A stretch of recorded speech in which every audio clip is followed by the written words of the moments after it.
able to win yesterday, so definitely a map VP can compete on. And then you get Nuke as the decider, which we know Virtus.pro can play from yesterday. So I feel like the maps are really what edge this series to Virtus.pro in my mind. Yeah, the maps are looking pretty good for them here. We start on Mirage.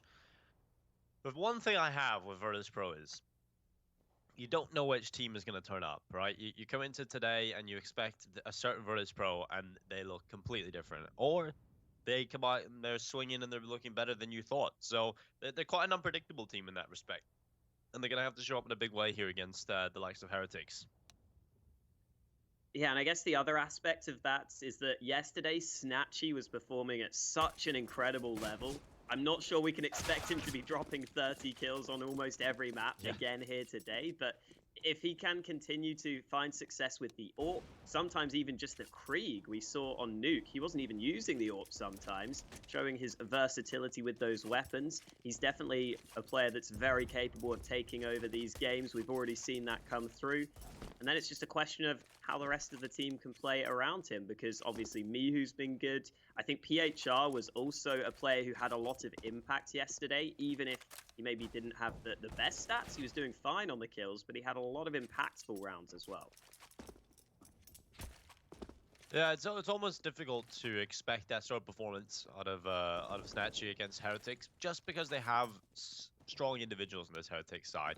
Some of the teams he's beaten yesterday arguably are definitely inferior in terms of individual skill against this team, you would say, but Heretics, I feel like they've got enough individuals to stop that from happening, and Virtus.pro are going to have to dig deeper and find some system to work at. We're going to have more than Snatchy stepping up.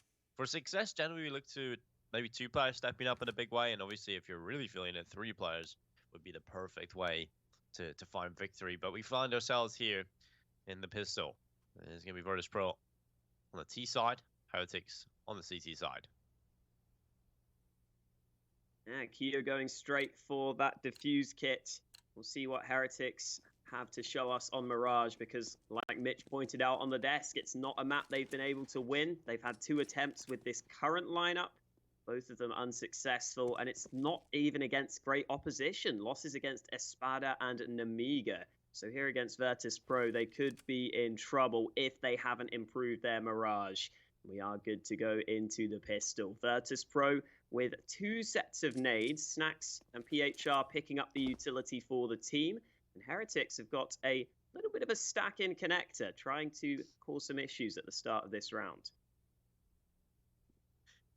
Just keeping their range, no one getting aggressive on the CT side, no one falling for the trap that Virtus.pro have led for them. It's going to be Lucky who takes himself down. It will be Mihu with the headshot. And Lucky is the first to bite the dust.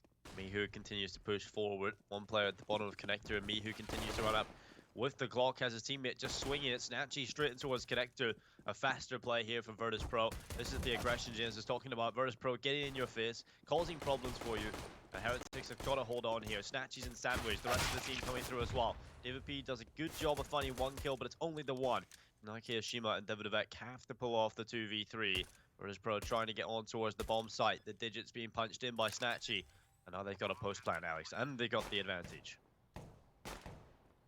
Davidovec rattling off 1 or 2 shots, but neither of them connecting. Mihu's just playing it super safe, going back into underpass, and the bomb is planted for mid. So Heretics have so many positions to clear, and Snatchy has already got his 2nd kill of the round. All on Davidovec, and you can see he's flicking between all these angles, spots out Mihu, but he can now play safe, and Snatchy closes out the pistol with a triple kill.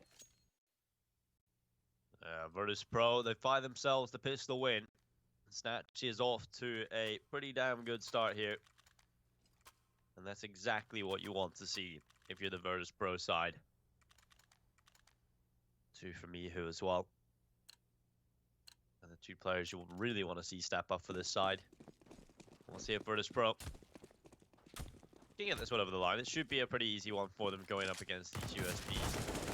Eagle, Snatchy with another 2 kills. So it's important that he gets off to a good start like this and he starts to find these opening kills.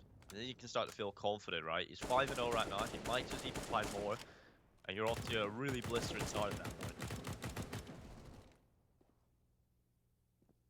again, Snatchy is the man getting quite a few of these early kills, so that's certainly a good sign. Get him going early. Make sure the rest of the team can step up around him. Vivek does get the 1 kill with the Desert Eagle. Mac is waiting behind him with just the USP. He might be able to pick up the pistol, especially with that smoke landing. There's also a primary weapon available. I think it's just the MAC-10 though. There it is. It's been blasted quite far away from the body, but the MAC-10 is recovered. Now it's just a case of whether Maka can try and save this gun. Not too much to be done here. And just flashing back to that pistol round, you saw Heretics there try and stack in connector, but Mihu just won the fight at long range. That was such a nice start there with the Glock. David P was trying to just kind of play a bait and switch setup where he sat in the corner, but he could only get 1 kill from that position, which didn't really do enough for Heretics. And the second round has been pretty easy pickings for Virtus Pro. They will be taking the 2-0 lead. And it looks like Maka will also get to save the MAC-10. Maka has got it on his back, and he's just got a little bit of extra cash there towards the end, but he doesn't save it over because Snax is there in the last few seconds from underpass. But he buys the ult. At least he gets a kill. Yeah, The so extra that kill $600 obviously means giving he him can extra afford money, the ult. Yeah, that's massive. That's pretty huge. He gets the AWP into his hands, M4A4, and A1S is in play here for the rest of Heretics. Virtus Pro are going to have themselves a full buy, leaving Snacks in the MAC-10. Now, Virtus Pro win this one. They'll be set with their economy for rounds to come. Heretics need to be careful. They need to pick one up here and start to compete early on Mirage. You can't let Virtus Pro start to run away with it. And with Mihu already on catwalk, he's going to be spotted by David P because he doesn't check the ladder room. Nice movement from David P to get into the ladder room straight at the start of the round. Virtus Pro completely overlooked that position. That means that Snatchy is now alone on short. You can see he's got to clear all these awkward angles in the ladder room. The aggression about to come into the B bomb site. Devodivek gets one, but Snatchy uses his position well. Devodivek still anchoring this site. 3 kills from him. Such a solid hold. Finally, Snacks gets the trade, but it may be too little too late as Maka's AWP rotates over to close out the round. Well, Heretics will be happy about picking up that first gun round. It's an important one for them to find. Virtus Pro here 2-1, but not the round they would have liked to have lost. They're going to go for the investment here. AK's MAC-10's picked up again. Quite a similar buy to what they had last round. We'll see if they can make it work a little bit better. PH only on a Deagle, but he has got extra utility here. And Virtus Pro want to try and get rid of this full buy of Heretics. And if they do it, Alex, that's going to be a nightmare scenario for Heretics. Interestingly, Maka did not buy armor here. Maybe forgetting that he was glass cannon in the last round because he had the money for it. We'll see if that comes into play because Virtus Pro is fast A play and Lucky is the first man there ready to stop them.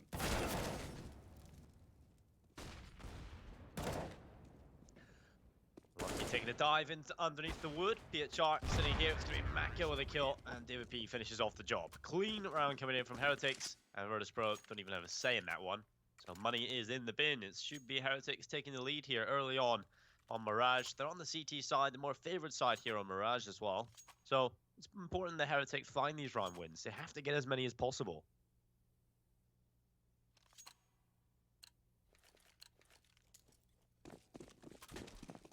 Yeah, and it's a very convincing... The fact that they've just never won it with this roster is pretty crazy. Not the best signs for Heretics, but they have got themselves a chance to take the lead here against what is mostly Glocks on the Virtus Pro side. Davidivek playing in the B apartments. Again, looking solid in that earlier round where he was tested. This time he struggles with the spray down, but Lucky has got some frags elsewhere. And against the pistols, it shouldn't be too difficult for them. Tries to beat Maka fighting with the USP rather than the AWP, but there it is. Keo turns onto the final player, gets a solid triple spray down, and gives Heretics the round win we were anticipating. Well, Heretics are into the lead. Virtus Pro come right back at them with a buy here, though. No AWP for Snatchy, and that's something that Mitch touched on yesterday. He didn't have one single AWP kill yesterday on Nuke. They play like a beast, so we know he doesn't have to pick up the AWP. We know he's very proficient with the rifles as well, in particular the Krieg. See if he can get anything done with it. Flash into middle. It's going to blind Devadevek and Mihu to cross safely, and that's going to be an early pick coming in though from Devadevek.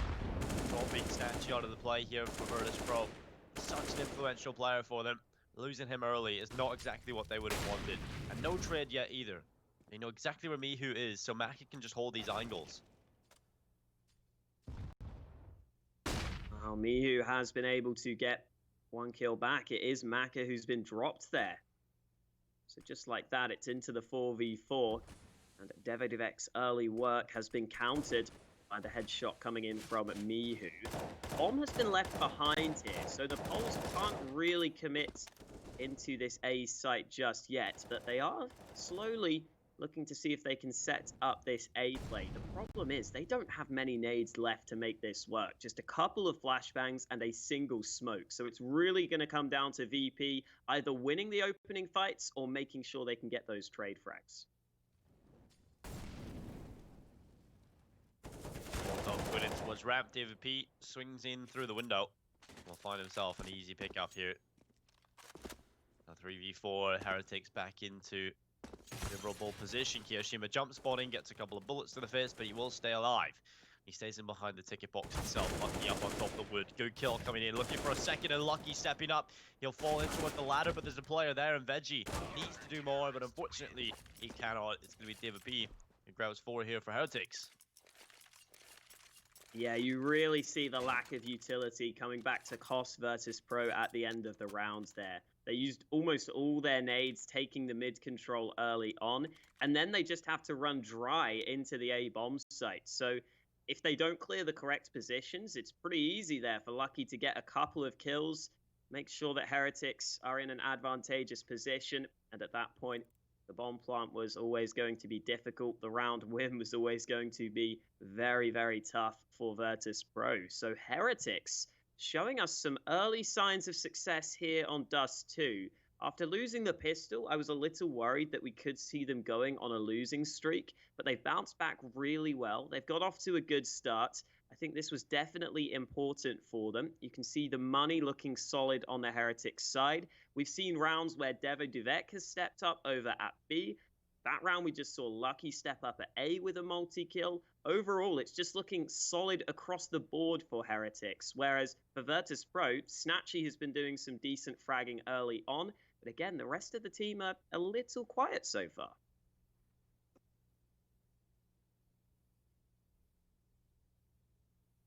It has been a quiet start for Virtus Pro, which is a little bit scary for me. Because we do talk about the fact that Virtus Pro can be this inconsistent team that can show up one day and completely not the other day. So we're going to have to see whether or not they can get into Mirage here. They had a good start in terms of finding those first 2 rounds, but after that, definitely fell apart, and Heretics just looking strong on the CT side. But that's what you got to expect. I think coming into this, Heretics are going to be a strong opponent for Virtus Pro. It's never going to be easy for them. They're constantly going to have to keep working at it. Not going to be surprised if we see 3 maps. Heretics are a really solid force. They've got great individuals on their team. We've seen Lucky play like a beast. Maka, when he has a good game, can be unstoppable. And we've seen David P have good performances yesterday. One player who is kind of shocking me, honestly, has been a bit quiet, is Kiyoshima. I thought when he comes into this team, this is the kind of team where he just wrecks everyone. But he has been a little bit quiet for this team. Yeah, this is the kind of squad where you'd maybe expect him to be able to take those star roles if he wanted to. But again, he's playing more of a sort of facilitating role, it feels. The rest of the players stepping up for the most part. I think that's probably where Kyo is generally at his best. It feels like he is quite good at being a more supportive element in these squads. So as long as the rest of the players on Heretics can step up, it can definitely work out for them. And no Virtus I definitely feel like Kyo is definitely a supportive player in these bigger teams, but yeah. I think it's kind of a similar story to Lucky. I was kind of expecting him to be able to take one of these star roles just because he has so much individual skill as well, but early kill from Devadevek, Lucky up inside of the window. When he talked about his performances and how they've increased while he's here on Heretics, he's just found himself another kill in towards middle. PHR is the last remaining player here on the Deagle. Shots whizzing past his head. He does damage on towards Maka, but Kia will drop in. 5-2. Looking good for Heretics, Alex. Yeah, the Poles only had 4 Desert Eagles and the Scout in that round, so it really was just down to trying to land some headshots. That does not happen for them, though. Heretics survive with all 5 players. Again, this feels like it's the biggest difference right now, is the fact that Heretics have all their players showing up, all their players contributing. Whereas for Virtus Pro, there are a couple of players missing here, so we need to see that change. Maka getting aggressive at mid. Got the AWP in his hands to try and hold this position. No aggression coming in from Virtus Pro, though. They are sitting back at the start of round number 8. In the meantime, Heretics have got some aggression through Palace right now. 2 players pushing all the way through Palace. It is Kiyoshima trying to take the opening duel, but Virtus Pro managed to avoid him.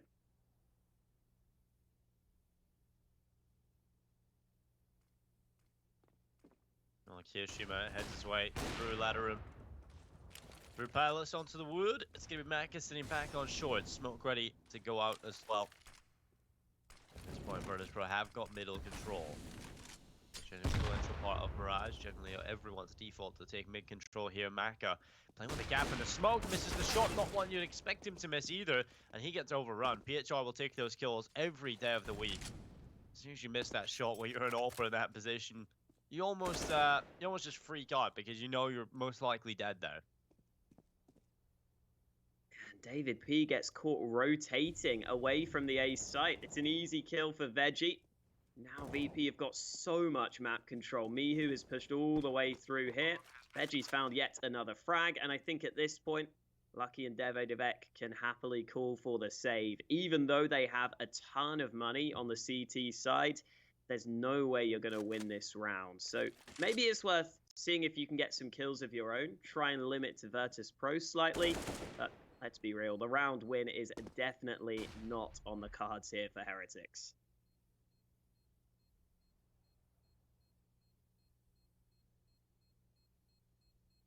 Well, Lucky heads towards the underpass and 484 in his hands.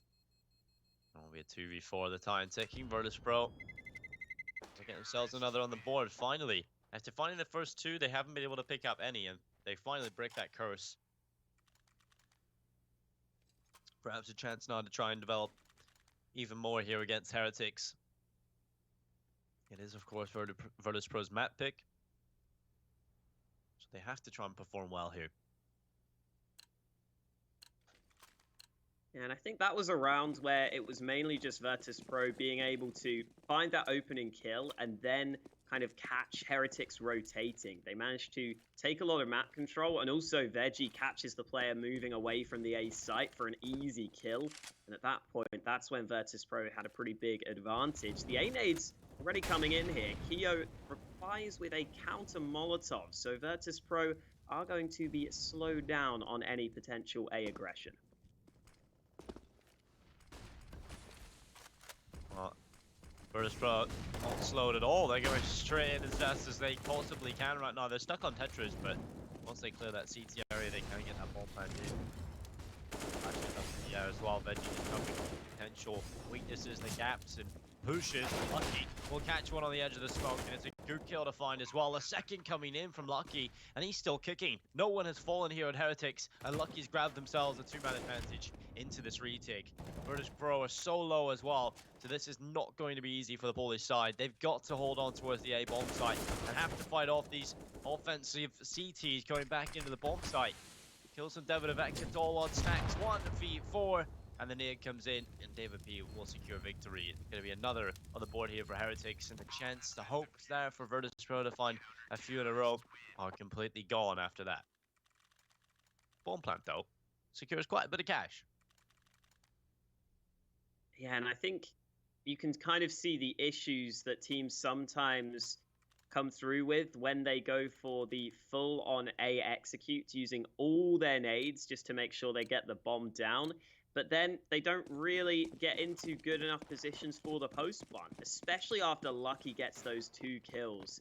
That's the real difference maker, because Heretics can happily sit back, 2-man up, for the retake, which was always going to be likely for them. And the other point to make there is Heretics had so much utility for the retake themselves. You saw at the end there, Snacks was just smoked out, couldn't do anything. The nade ends up finishing the job. So I think the VP have realized that maybe those fast executes aren't going to work too well against a team like Heretics, who are able to play for the retake. They've decided they are going to slow things down.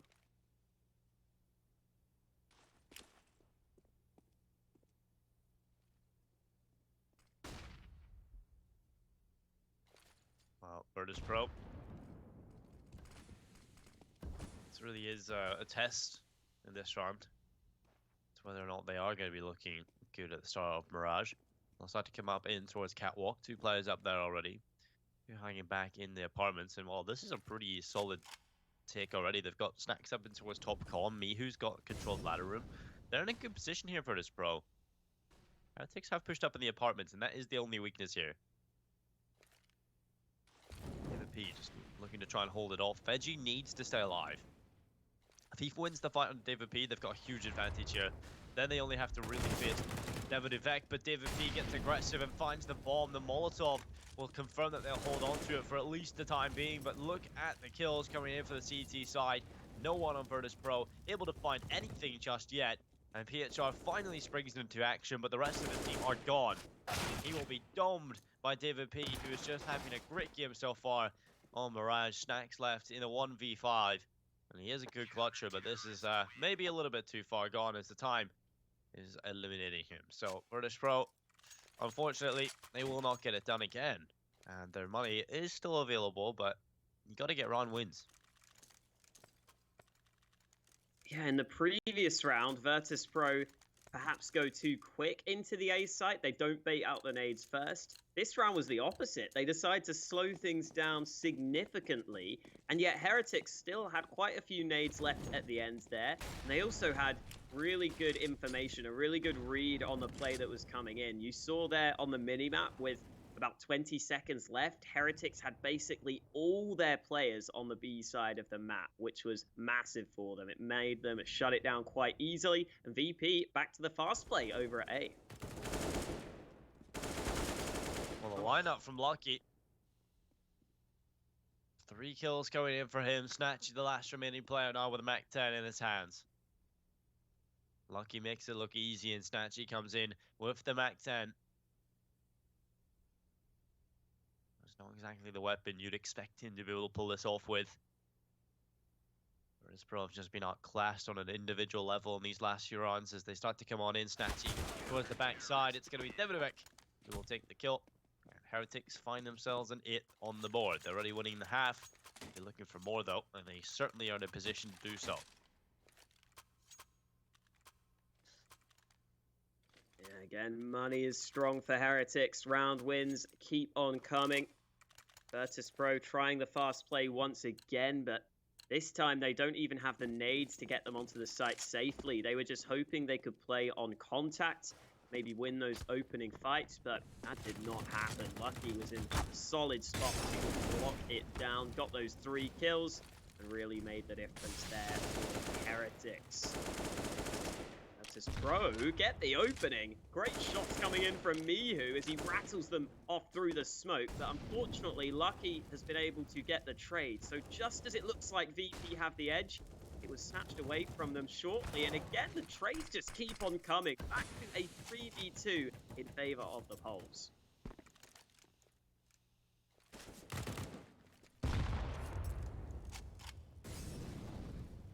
Well, Snacks with a good kill. It's all on David P in the 1v3. Finally, Virtus Pro seem to have stopped this Heretics train of rounds, and while Virtus Pro are going to try and grab themselves the 4th here, David P seems to have made his decision. He'll be backing off towards Catwalk. He will spot one inside of the connector, so that's an early kill, and the bomb's still not yet planted. So this becomes doable for David P, and I think he realizes this as well. He's even timed if he wants to wrap around T-spawn. Bomb's only planted. Starting to rethink that, but he'll go anyway. He'll commit to the T-spawn flank, hoping that they don't expect this play. He's going to wrap very, very quickly, not wasting any time. sprinting through T-spawn up towards Palace now, but he'll start to shift walk. Doesn't know if they're close, playing from ramp, doesn't want to give away that position. This will mean the time will be very, very low when he eventually emerges from the Palace exit. There's a player on Tetris. Veggie's off towards CT spawn as well, so this isn't going to be easy for David P, but if he can find these 1v1 fights quickly, he needs this kill on Tetris quick, and oh, the timing doesn't work for him. Snatch gets back in towards ramp, and he'll get the kill as well. If Snatchy is there for maybe a second, David P gets onto the site, even then the time was so low. And Heretics, they will go and lose that round, and Virtus.pro finally able to pick another one up. But again, the problem has been for them, Alex, in these gun rounds, they haven't had any consistent success, right? They've been able to pick up one here and there, but it's stringing them together is the problem for Virtus.pro. Yeah, I was expecting David P to flank through the ramp, because walking through that palace takes so much time. You saw there, he has to walk because he doesn't want to give away his position. That's the whole point of the flank, is that it's unexpected. But because the time was so low, couldn't really win the round. Heretics have so much money, though, that it was worth just looking to see if he could maybe get a kill or two, try and limit Virtus.pro's money into the future. Speaking of Virtus.pro, they're grouped up over at the B bomb site. Maka puts down a defensive smoke, but the push is already coming into the site itself. Yeah, well, Maka looks away at the wrong time. It's a game of timing right now for these players. It's all unlucky. Falling apart, he will kick at one kill, but the rest of his team are already dead. So, Lucky takes a quick look at what he's got in his hands, and it is an AWP. So, saving that on over is probably the best decision at this point. This is actually something crazy about this team.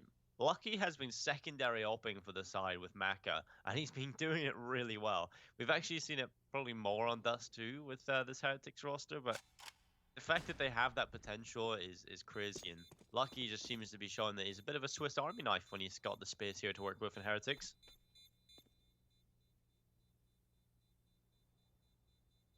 Yeah, unfortunately, he can't have much impact in this round, though, because even though Heretics rotated over fairly fast there, even though they had plenty of players towards that B bomb site, they all just go down in a matter of seconds. I think, again, the positive for Heretics is that they've clearly got a good read on what Virtus.pro are doing, as they had all those players towards the B side of the map. The downside is they lost all those fights so quickly. Virtus.pro got 4 kills in about 1 or 2 seconds there. So sadly for Heretics, even though they had the right read on the situation, they just don't land their shots. And so Virtus.pro finally putting up some rounds here on their D side.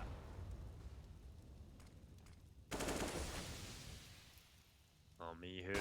Good kill coming in again. Early advantage here for Virtus.pro. Finally, they've found some momentum and some success here. Kiyashima is gone. The AVP is in the corner. Snack's about to come on around. There's 2 players on the edge of it. They've been playing very aggressive quite a few times here, Heretics. And well, Snack seems to realize that's a possibility. He'll throw the Molotov. That actually forces them into the corner. You can see they're just so bunched up in that. Snacks doesn't check the corner. I'll be very disappointed. Seems like Davidovec might be attempting to swing, but he's going to get it switch. He'll take a kill anyway. Snacks will fall. And the aggression in towards apartments works for Heretics. Maka looking towards the connector, hits the shot, but it's not the kill. It will do significant damage, dropping PHR to 1 HP. Barely not the kill though, and he'll flick back to Palace and not get anything for his troubles. Lucky will try and do his best. He's already grabbed 1 so far in this round, but needs more. Bomb plant coming in here. He will be looking for the kill, but Snatchy uses triple as cover. And PHR holding off the flank from David P, catches him in underpass, reads it well, and Virtus.pro have recovered excellently here with the advantage. Mihu flanking through CT, Lucky not expecting that, and Davidovec is now the only remaining player for Heretics in this round, and Virtus.pro, they lose a pick in towards B. They start to look like they're crumbling in the connector, but they overwhelm Maka, a little bit of luck goes their way, and Maka falls. The bomb site is taken. Virtus.pro, excellent recovery. It's going to be 6 on the board for them. With the money, if they eliminate Davidovec here, it should be a 7th at the half. Davidovec is going to be spotted, and Snatchy cleanly takes the 1 tap. And And I think, unfortunately for Heretics there, Maka in particular was kind of caught out in the open, didn't expect to be exposed from so many angles, I guess. He didn't realize that he was potentially going to be pushed from Palace. So as soon as that comes in, he was a dead man, and then the A site starts to crumble. Like you said, Virtus Pro coming back into the round even after losing the opening fight. And I think you are starting to see the, greater experience on this map come through for Virtus Pro, where even when they go down early, even though they took a slow start to this game, they are able to grind back these rounds. And David P spots these players. Keo's already got the kill. David P puts the smoke down, so he's recovered the AK, but Snacks gets the spray through. At least one trade back for Virtus Pro, but Heretics are stacked heavily on this A site to try and hold this down. PHR gets another kill. Back with 3v3 as PHR does even more damage. The nade might be enough. Lucky just about ducks away. Molotov is also close to landing, but Virtus Pro have decided to double back. They don't want anything to do with that heavily stacked A site. Well, PHR got his running shoes on. He's going to be running straight in towards the apartments. That's a window smoke coming in to the market window. Lucky. Oh, the timing. I don't know if he was spotted. Snatchy didn't quite catch if he's seen him. If he did, that's a whole lot of info that you've got. You know the whereabouts of one player. VHR on the bomb site, 9 HP. Window smoke up so he can stay in the site for the meantime. He needs to wait until his teammate gets up on towards the bomb site. But look at this from the apartments. If Snatchy hasn't spotted him, I don't think he has. No one's even looking this way. Lucky's just caught the perfect timing as he starts to flank. He'll catch the bomb, and it's all on PHR now with 9 HP. What a push from Lucky. The timing just goes his way perfectly here. And PHR has to pull off the incredible 1v3 clutch to look towards apartments, but the rest of the squad coming in through kitchen. And PHR trying to get himself towards short. This is the best case scenario for him. The highest win percentage is if he gets on towards catwalk. There's no utility, there's no smoke, there's no nades that can force him away here. The problem is now at this point he has to take the advanced fight, and he's so low that he can't recover the aim for the second kill. And the recovery is in from Heretics. 9-6. Lucky with another great performance for the side. 3 kills coming in for him. And he's just having a field day. Virtus Pro behind as they move into the second half here of their own map pick. Yeah, just such a hectic start to the round on the A bomb site with all those trades going back and forth. At the end of it all, though, Heretics were the team that came away with the man advantage. Again, it feels like Heretics have got some, good reads and good communication for when to rotate over, because they heavily stacked to the A bomb site. And then, as you pointed out, Lucky got the rotate to B at the perfect time to slip through the cracks to get the flank. And that really felt like it was the end of the round. As soon as he got that kill, PHR was in a really tough spot. And even though he managed to get into a reasonable position in the 1v3, whenever you're in a 1v3, it's always unlikely. Virtus Pro with a decent position for themselves into the second half at least, though. They get 6 rounds together, so it's not as bad as it could have been, considering how good the start was for Heretics. But overall, Heretics have got themselves a 3-round lead, and they've got themselves some nades for this T-side pistol.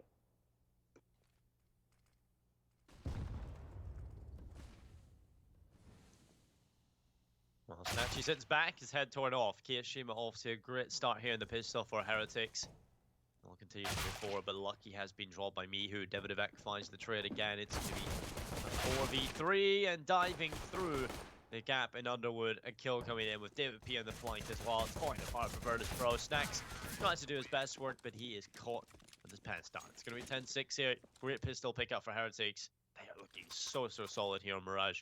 And there's a really good chance for them to start to develop this lead, right? Because Virtus Pro don't really have the money to go for this 4 spy. I'd really like to see them just take an eco here, but they are going to go for it. Okay, so pistols up, scouts up. Good chance here, but should be 11 still on the board for Heretics. And I think that pistol round was really just showcasing the power of the P250s on the T-side pistol. Landing those long-range shots that become the instant kills, which the Glocks wouldn't have been able to accomplish. Both Keo and Davidivek got entries at long range, and then at that point, Heretics can start to close the distance, can start to swarm the site. Those 2 entries made a massive difference in that because they knew that they were much more clear on the site itself. And that's exactly what happens, exactly what comes through for them. Virtus.pro, as you said, go for the force buy, but 3 scouts, unlikely to be able to take too many close range fights. Unless they land some excellent shots here, they are going to have a very difficult time on their hands. This force buy really could do with working for Virtus.pro, though. As you said, if they lose this, they're going to be in a pretty poor position. But some early damage done onto Lucky. Yeah, really started damage early. Lucky dropped to 12 immediately here. They're going to get a boost up in towards the window. Veggie holds off at the top con.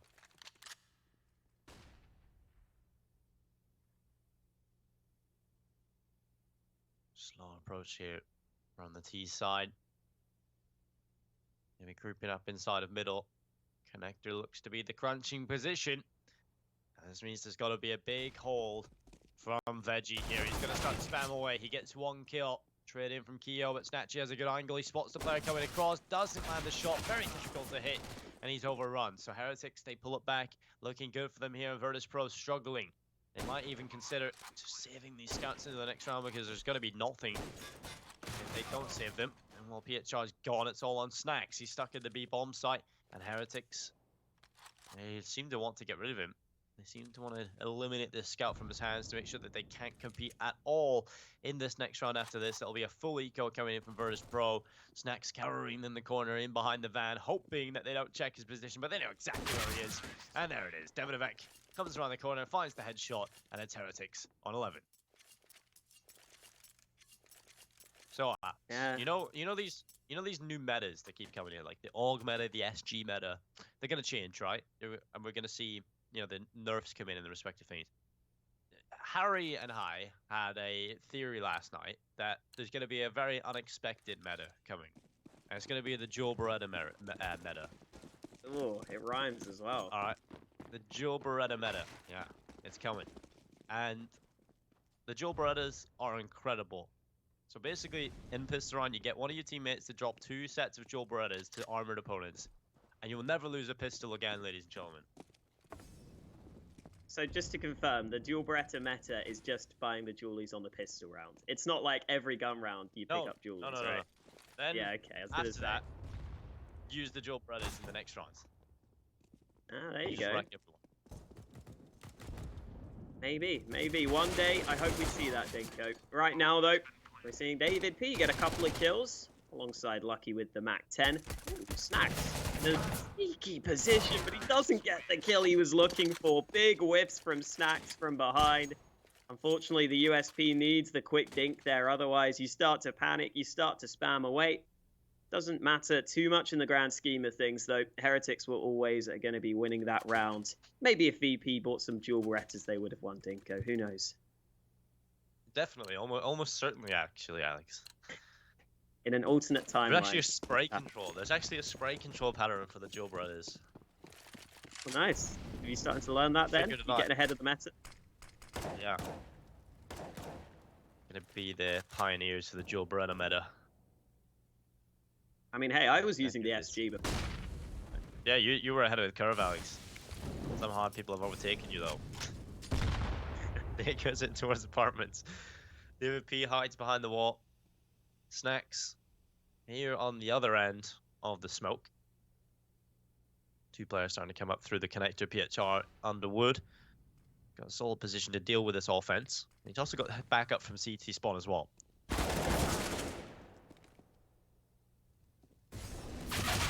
Oh, nice couple of kills from Heretics. They're already on the A-bomb site with those 2 frags coming through. Veggie is cut off by the smoke in jungle, so Heretics again looking good for this round, and it's just the fact that they're able to get these kills so soon. Virtus.pro aren't really in position to rotate over. They aren't really in position to start to set up this retake too quickly. Even though Veggie's got that frag, it's not looking likely, especially now that Keo has found that kill. The remaining VP players are pretty far away from the action, and Heretics are just kind of creeping out to this lead here. It's been really impressive to see them perform this well on Mirage, a map that we didn't really know what to expect from them, but they're looking good. Yeah, I feel like it's something that Mitch touched on was the fact that most people are gonna know how to play Mirage, right? Yeah. And Heretics are just playing they're also just playing better as individuals. Unfortunately, Snatchy looked like he was off to a really, really good start. He has had a decent performance, but Heretics have had a better performance. Lucky is just stepping up like a beast right now. They have David Vec performing. He was someone who was quiet yesterday. If you've got all of these players firing on all cylinders, this is a really scary team. Heretics have a lot of talent. They've got David P, who can income lead and frag at the same time. You've got Lucky, who seems to come out of nowhere, just being an absolute animal on everything he picks up. You know, he's amazing on the rifles, amazing on the pistol runs, it seems, and he's really solid on the secondary op as well. So you've got a player here who seems to be an all-rounder, and it's a really good time for Lucky to start proving himself to be this type of player, because he's got a team like a second chance here with Heretics. It was believed that Lucky would just fade into nothingness after his exit of G2, because in G2 there wasn't so much space for him to perform. But now he's got this chance in Heretics to really show that he is a player that deserves to be on one of these top French teams. Yeah, and he's definitely making the most of that chance. Like you said, he's been in great form. I think the other player in this game that's really stepped up for Heretics, who maybe sometimes is a bit quieter, has to be Devo Duvek. Seeing him second top of the scoreboard, seeing some of those rounds where he was anchoring the B bomb site and getting so many kills, it's definitely a good look for Heretics. Quick trade over at the Palace. Snatchy pushed in this position, trying to cause some issues, and he does so. He's got the SG in his hands, and he's putting it to use. Snacks also gets another kill for Virtus Pro, and this time Heretics have been shut out of the A-bomb site. Well, Heretics, that's a little slap on the wrist. You know, they've been dominating every round since, and Virtus Pro finally figure out how to stop it in this round. David P trying to make his way to the middle, and he's eliminated as well. Virtus Pro get their 7th on the board, and this is the first step of a very long road back into this. And Heretics also have another hurdle to put in their path. So here's a buy coming in again, SG's, AKs. But if they do lose this one, Alex, their economy won't be in the greatest position at all.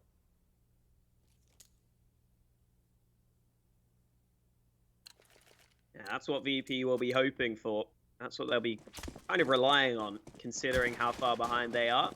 That economy game could be massive for them, but Heretics are lining up these early B smokes. This suggests we could see a very fast push onto the B site, and currently it's only Snacks here to hold.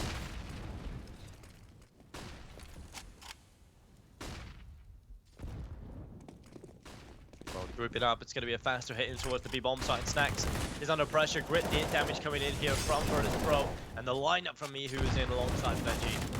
And there we go, Mihu with the quad kill hold, a great performance from him holding off the B-bomb site, and Heretics get nowhere.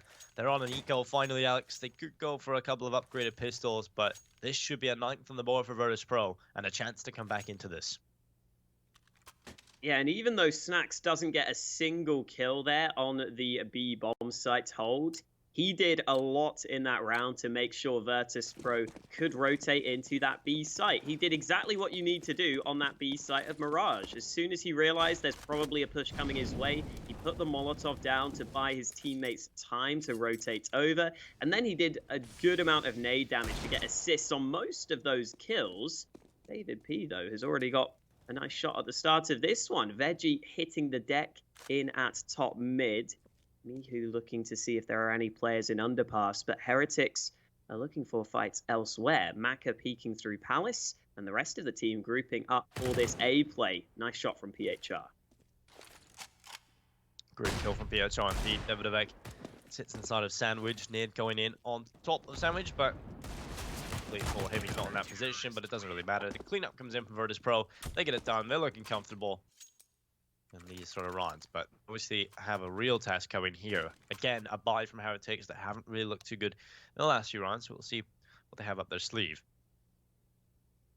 And will they realize maybe we have run into a bit of a brick wall? Maybe Virtus Pro have adapted the CT side, so time to change things up or talk over some of the mistakes that's happened. So Heretics going to call a tactical pause. I wouldn't mind seeing a full B execute. You know, you isolate some of the players on that B bomb site. We've seen that Snacks was one of the only players on that site, but eventually when the push did come in, the rotations were there. So if you can get a sort of B execute straight into a set piece, you smoke off, get right, you smoke off short, you smoke off the window room, the door, and you execute out with flashes, good Molotovs. You could very easily just isolate one player inside of that bomb site, take him down, you've got a post plant, and you've got an advantage to work with. That is something that Heretics could do here, but again, that takes a lot of preparation, and we'll see what Heretics have up their sleeve, if they have prepared Mirage, if they have anything up their sleeve like that. We'll see what they've got in play. So sending one player immediately off towards T-spawn, 3 out towards top middle, so it's just a very standard default, most likely ending in a mid-take here. What are utility being used up, though? Yeah, Maka going to start to move into mid.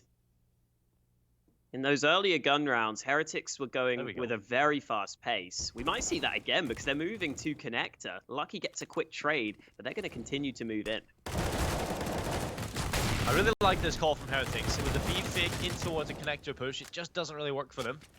There wasn't really enough to sell the fake on the B bomb site for me. You've got to just hope that you catch one player out of position. Starting to rotate, but Davidovec with a transfer. That's 2 kills going his way, and it's a 1v2. Snacks having to pull this off, and somehow Virtus Pro have let this one slip. Davidovec going huge, but his teammate is low on 5 HP, and he's got the bomb top mid.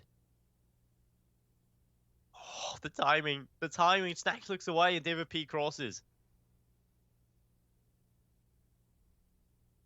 Ooh, David P's decided to fall back from mid, not wanting to take the risk of going alone. Davidovec is looking to wrap through CT. He's trying to make it to the B bomb site. It looks like the call has come in from Heretics that the end goal is indeed the B side of the map, but Snacks holding this angle, doesn't expect Davidovec. 3 kills from him, stepping up again for his team.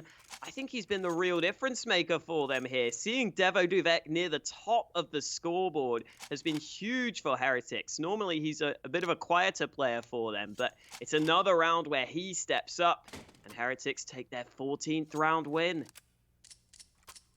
Yeah, really solid stuff from Davidovec. You know, Heretics call the pause. They obviously come up with something, and they're showing tactical depth here on Mirage. They had an executing towards the B bomb site that started from top mid, or just on the stairs when you're about to enter T-app. So they had the 2 smokes, one landing on get right, and the other one landing in towards obviously the left side of short. So they had a really good setup there on that B bomb site. There was a window smoke coming in. So to any CTs there, they just think that's going to be a B execute to start with. They're saying 3 smokes to be used up here. Heretics immediately spring into action in the mid control, and they start pushing up through the connector. The initial fights don't go their way, but then Davidovec steps up and just gets a spray transfer on the 2 players. It was definitely looking like Virtus Pro had that one in the bag, but Heretics, great individual skill, like you said, Davidovec being a difference maker, especially in that round as well. And Heretics now 14-9, a chance to grab map points here, but Virtus Pro, they're buying into this. They've got a full buy, and actually, across the board, probably better here than the T-side's purchase. More utility, better weapons across the board.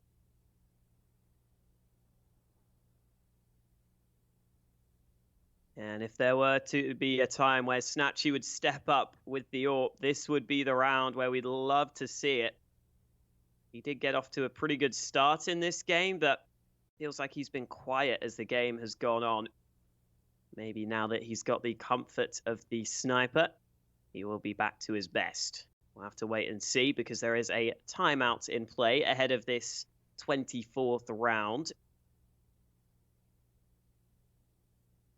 Again, for Virtus Pro, I think they won't be, or they shouldn't be too disheartened after that last round. I know it's frustrating to lose a round in that fashion, but they put themselves in a good position. They got up to the 3v2, and then it was just the individual brilliance of Davidovec that pulled Heretics through that round. So I think really Virtus Pro have got to think, well, we kind of played the percentages. If we had got that trade onto Davidovec, we probably would have won the round. Definitely wasn't the worst round for them. They definitely didn't get shut out. Heretics really being pushed to the limit to win that one. So hopefully for Virtus Pro's sake, they can just try to bounce back into this next one. But the problem is, now that Heretics have won that round, they are really close to victory. There's not much more room for Virtus Pro to make any mistakes.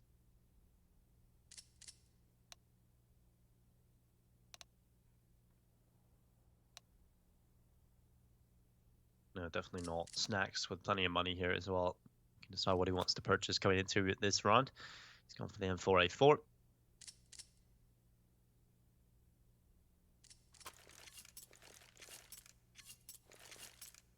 So buy here for Virtus Pro. Still got some residual cash on a few players as well here.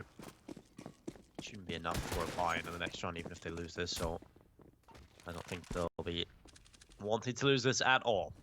Now concede map point if they do. On their map pick, Heretics, 3 players up towards top middle. 2 in towards ramp.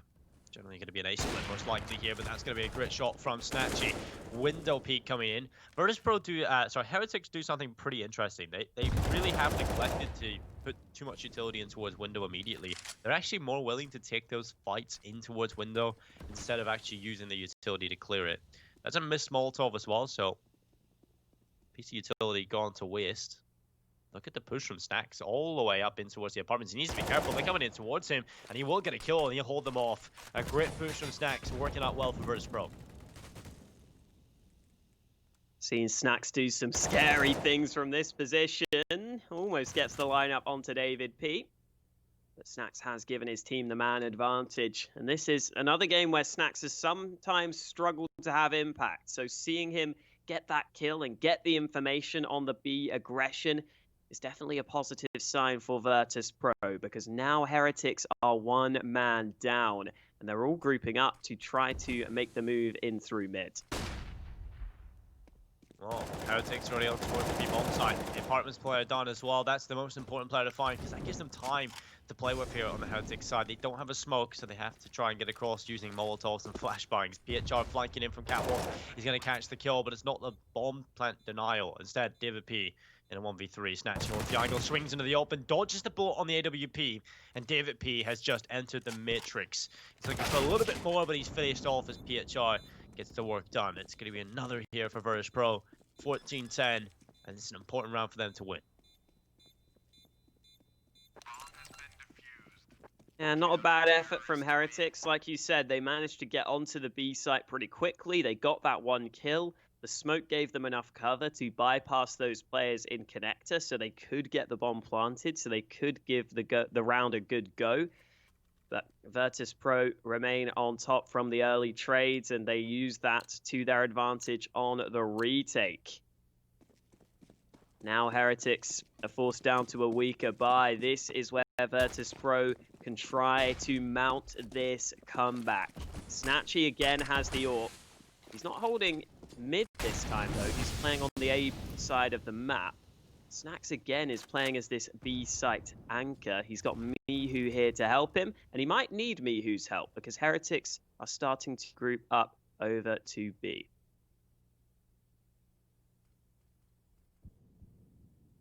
Ooh, they've got a nade stack. Going on. And yeah, nade stack to clear the van, but there's no one there. Doesn't really matter. It's Snacks playing for the bench instead. Mihu off towards Get Right on short. Snacks will be looking for a kill, but Mihu's picked it up. He's been a stellar hold on those people on site.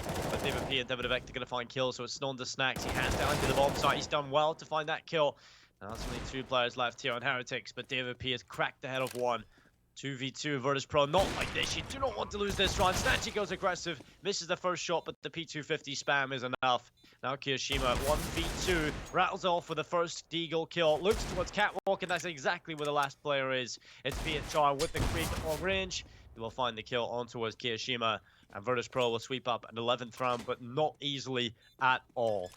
Heretics made that very expensive and very, very close indeed. Yeah, well recovered by Virtus Pro, but the start of that round looks so scary, especially when Snatchy misses that AWP shot. I thought they were in trouble, but he manages to hold his nerve, pull out the pistol for the close range kill. I think the problem there was Snacks on the B site kind of struggled to get involved. He was the man committed to the site at the start. He only got the 1 kill, and it was quite late on, but at least he stayed alive. At least he allowed VP to rotate, get into position for that retake, and they do edge out the round, even if it was close. And here's some quick aggression. Veggie needs to be careful. They're moving through the connector smoke, but Veggie goes through the smoke himself. Somehow get the kill there. Devonuvek goes down, and after all is said and done, it's left in a 2v3. How does Veggie get that second kill? He moves through it, and just before he dies, he rattles a shot off and drops the chair player. It's on to Lucky and David P to try and recover this for Heretics. But Virtus Pro, they've got to thank Veggie for that. That is a pretty ballsy play, I have to say, running straight through a connector smoke like that. And it works out for him. He gets the 2 kills. Snacks somehow has pushed up in the apartments again. He's done this so many times, but David P has just walked past him through underpass. Lucky's coming in as well, but PHR will catch him off. David P, the last remaining player, he's got the bomb. If he gets the bomb plant, it's money in the next round for Heretics. He has to try and get it. Molotov goes in towards... Oh no. Why is he doing this?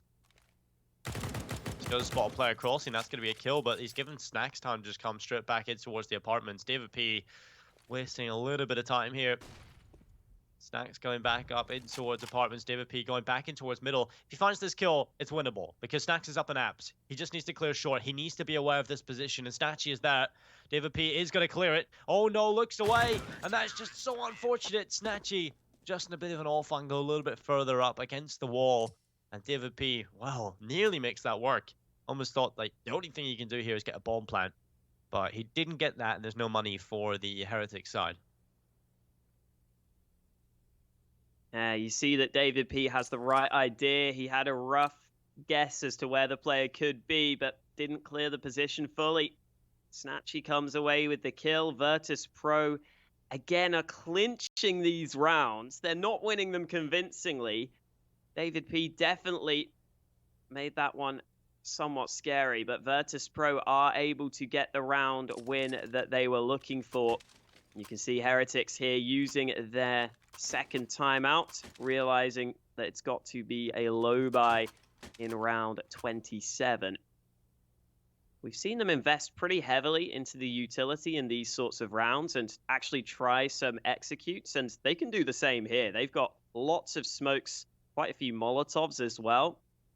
Only 1 or 2 flashbangs is maybe the one thing that's slightly missing, but there are options here for Heretics. They can, again, try and use their utility to close the distance. We'll see what they do with it. Currently, putting 3 players over on the A side of the map.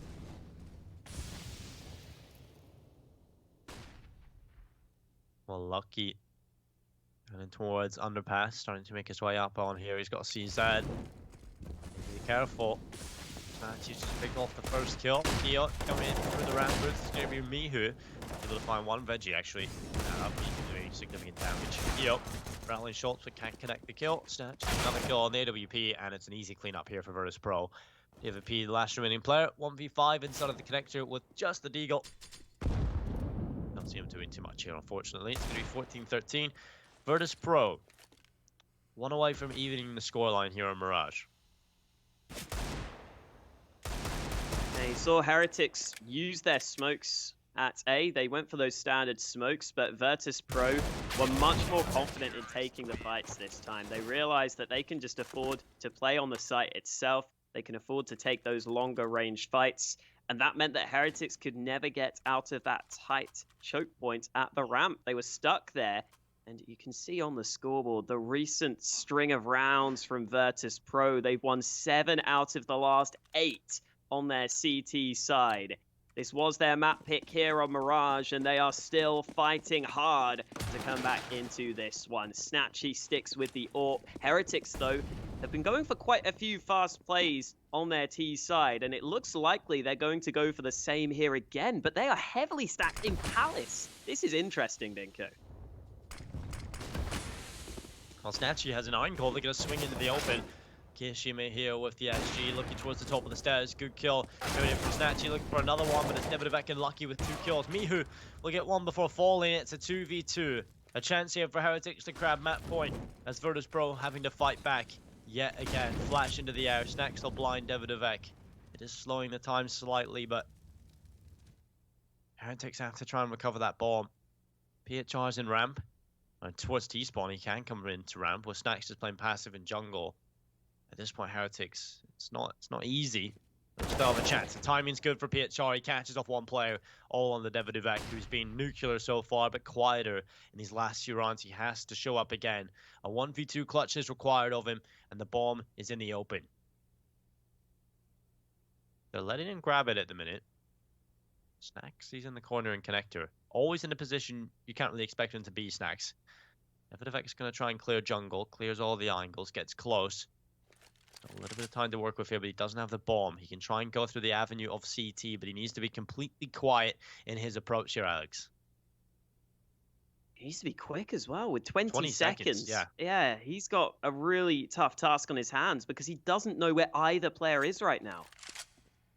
That's a big problem for him. He has to just commit to the bomb plant now. He's going to go a Molotov off towards the ramp. Bomb plant trying to come through here with Snacks Peak and also PHR from Palace. It's the perfect duo here. It's 14-14 Virtus.pro, even the scoreline. And Heretics have come so close, but feel so far. Because Virtus.pro have better money in this run, most likely to take map point. Heretics have a decision to make. Is it overtime, or do they want to try and get the win here? And it was somewhat strange seeing Heretics push the A site with 4 players from Palace because they had the full gun round, they had the full nades, but when you're in Palace, you can't really use those nades too successfully. You can maybe throw a flashbang, you can maybe throw a Molotov for the under Palace position, but you just see it's a contact play from Heretics. They were just hoping that they could get the trade kills. It worked out okay for them. They brought it back into the 2 versus 2, but then at that point, they didn't really have a confident position onto the bomb site. They couldn't really get that bomb planted, and so Virtus.pro come away with the round win, and as you so correctly pointed out, Heretics have to go for a weak buy here. Again, they invest heavily into the nades. We saw them try this earlier when they had pistols, and it didn't really reap too many rewards for them. They've got to be hoping that changes here, because the winner of this round gets the chance to win this map in regulation. It's as simple as that. Well, 14-14. They're going to try and get it done. It's going to be a kill from Snatchy, opening things up. PHR, who stepped up for the Virtus.pro side of recent rounds. Oh no, Definitive X getting caught in transition of weapons. There'll be a 4-3 here. Snatchy looking for a kill, but Lucky's just domed him. PHR stepping up again, though. All on David P and Maka. And a 2v3 as Virtus.pro are in a prime position to grab map points here. Maka has to do it all. He's got the M4A4, but Snacks is in behind him. It's another round where Heretics lose track of the bomb, but David P has got the flank. There's the kill onto Snacks. Back to the 2v2. The gun will be recovered by David P, and even though Heretics haven't got the bomb in their grasp, they've got a fair amount of time to try and work their way into this round. You can see them start to move in from the A bomb site, but they have got to try and clear ramp, and there are quite a few angles they have to clear to try to get this bomb back.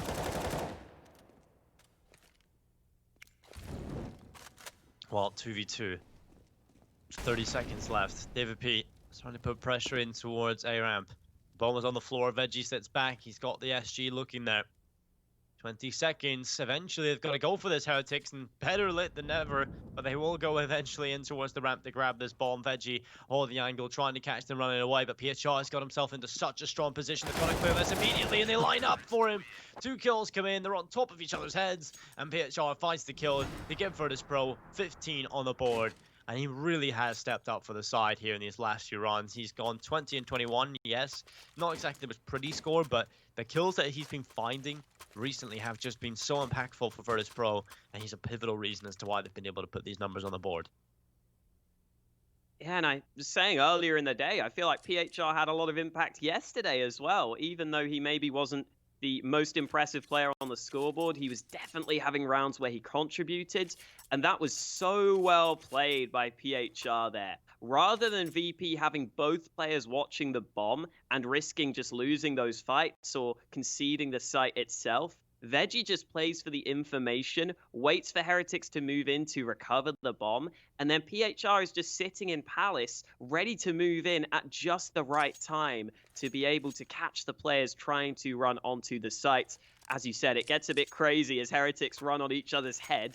Maybe not the best idea, but hey, Virtus.pro won't care. The comeback is almost fulfilled. 1 round away from Virtus.pro winning their map pick. But at the same time, Heretics are 1 round away from taking us to overtime.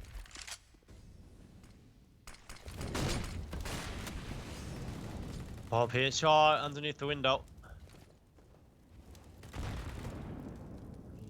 For 1 minute 33 seconds, Bronze virtually just begun already.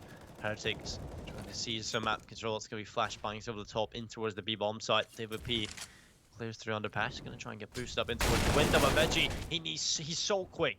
He throws a Molotov at the right time and pulls his rifle out as well. Opening kill for Virtus Pro.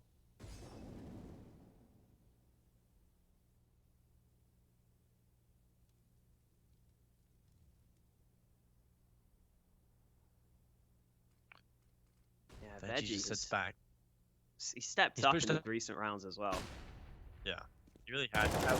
He's another one of those players in Virtus Pro who can step up like that, but it could peak from Mihu. Davidovec finds the trade. It's going to be a 3v4 here, man advantage over on the Virtus Pro side. The bomb will be coming in towards the bomb site. Lucky trying to clear up through Palace. He's got to step up here, and Snatchy's got such a great angle to deal with him. Ooh. Missed flick from Snatchy, and that could be the way in that Heretics were looking for, because they didn't have the nades. They didn't have the ability to smoke CT or flash him off that position. Now they've got the bomb planted in a 3v3, though. It all comes down to this retake. Overtime for Virtus Pro with a victory. They'll run it towards the bomb site. Heretics stand a great chance to pull this all the way back. Snacks on towards the bomb site. Smoke was on towards the site. They're going to go straight away for the defuse. They're sticking it. The lineup there for Lucky. Can he get the kill? He can. Great kill from Lucky. Looking for a follow-up. And there it is. It's overtime here to start off this day. We've got another overtime, Alex. All these games were so close. And while Heretics, it was looking like they just felt the final hurdle. But they get it done. They get a final round. And I said Lucky needed to step up. That's exactly what he did. 3 kills coming in for him. And that is just insane. Yeah, but you've got to think there, if Snatchy lands that shot, does that round play out differently? Is that all that Virtus Pro need? The missed flick gave Heretics the way into the round. It gave them that plant. Snatchy has been playing well so far in this game, but unfortunately for Virtus Pro, they're going to have to continue to play well because it is overtime. Again, Snatchy is top fragging, but it's much closer today than it was yesterday. Mihu's just 1 kill behind. Here we go, straight into overtime, not wasting any time getting into this one. Maka now has the AWP for Heretics. Snatchy obviously has one for Virtus Pro. And Heretics taking a couple of players early into B apartments. Doesn't look like they will get any fights just yet, though.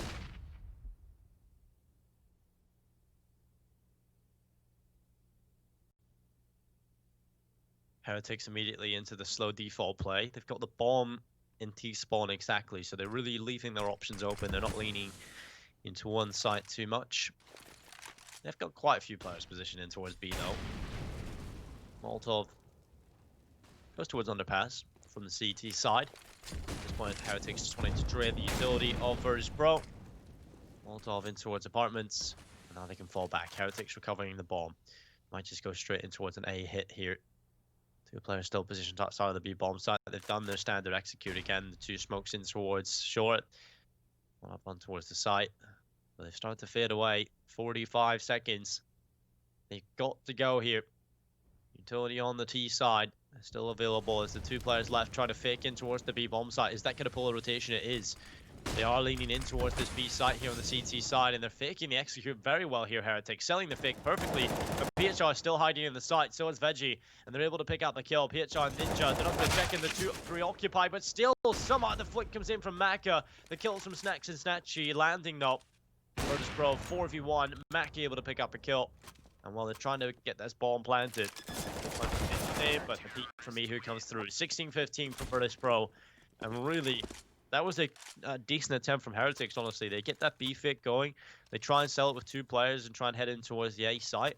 It's just PHR does not move from Ninja. They don't see the bomb on B. There's no reason to rotate. And PHR just holds, and eventually the execute comes in towards the site, and there was no utility used by the Heretics side. And PHR, unfortunately, he doesn't get anything, but he's still there and causing problems for them. So 16-15, Virtus Pro in the league. And I just think that unfortunately for Heretics, these fakes that they've been trying to go for in some of these rounds have very rarely been successful.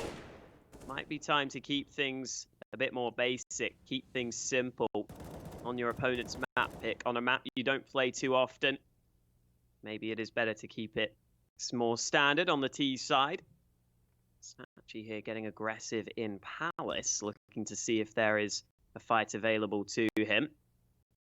This time around, Maka doesn't have the AWP on the T side. He's got the SG due to the economy starting to become a little more shaky. And Snatchy is creeping in here. Could be dangerous if he goes further, because you can see Lucky is just waiting around the corner. I don't think Snatchy will go too far, though. You can see he's happy to sit back. And this fight could be about to come through. Lucky is spotted. The shot actually lands, but he's only down to half health. Spray from Virgin as well. Good frag to find. 4v4, 40 seconds left at this point. Heretics got to try and get something done here. Mac is a player who can definitely do that. He's got himself a good kill, but the rest of Virtus Pro keep trading. DSR stands to the back of triple, swings into the open and gets a kill. Actually burns after as well by Keyless Molotov. But it's 17-15 and Virtus Pro in the lead by 2. They could have a very flawless half here, Alex, on the CT side. In overtime number 1, Heretics have got to try and stop that from happening here. It would be awful if they don't get any rounds on the T side.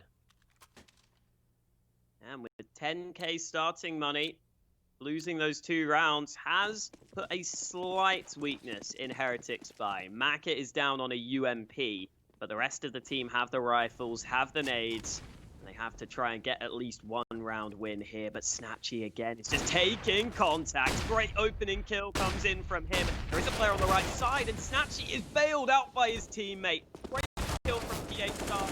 He also hits the deck. This is not going well for Heretics. This is not gone according to plan. It's only the line. He will be falling. Virtus Pro shut Heretics out on their T side. Yeah, Heretics have tried very hard here on Mirage. They've had setups, they've had fakes, they've had executes. It just doesn't seem to work. They feel like it's just that extra bit of prep that's needed. The extra experience on the map playing at this sort of level is definitely needed. Unfortunately, they haven't got it done. And here in overtime, it's certainly looking like Virtus Pro are going to be the victors, as they are currently only 1 away from victory. They've got 3 chances at grabbing it as well, Alex, here. They're looking for 19. And Heretics have got to find all the rounds just to pull it back to double OT.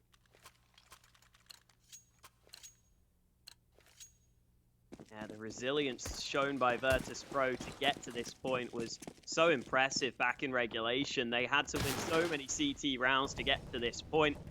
Now they only need 1 more round to take the win. Lucky, though, trying to stop that from happening. Wins the first fight in at mid. BQ not getting much support from teammates there. Might have been hoping that he could have been traded, but they don't commit to mid too heavily. So Heretics get a clean man advantage. And that's a really nice start to the round for Heretics in what you know is a must-win round. To get the man advantage early might just settle some of those nerves slightly. Well, Snacks spamming away, doing damage. We'll be back into a 4v4 with 1 minute and 5 seconds left. Snacks holds in towards the apartments, and look at that peek, nearly working out perfectly for Davidovec, but he can't get the kill and has to fall back in towards the site itself.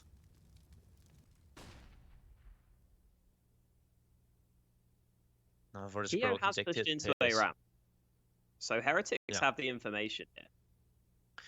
They do have the info on where they are, but it's the fact that Virtus Pro still have been hitting their shots and have been looking impactful in these executes. They know there could be pushed up players. So Virtus Pro are aware of this fact that they've taken their time. They've conceded a lot of map control. They're ready to execute it towards the B-bomb site, and they're going to be dropped low by that nade. Lucky looking to hold on. He's been the hero so many times for Heretics, but he's destroyed by Snatchy. Davidovec is gone as well, and it's looking really solid here for Virtus Pro. It looks like they've done enough.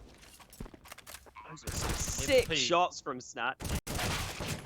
Yeah, David P flanking back in. He will try and do his best work. Keo actually stepping up as well, but it's all onto Keo. The 1v2 flashing towards short. He'll start to make his way in as the time is ticking. He needs some kills here. He switches to the op, goes for the wall bang, pulls out the M4A4 at this point. Just so desperate for a mistake to be made by Virtus Pro, but they are not budging. They are not making mistakes.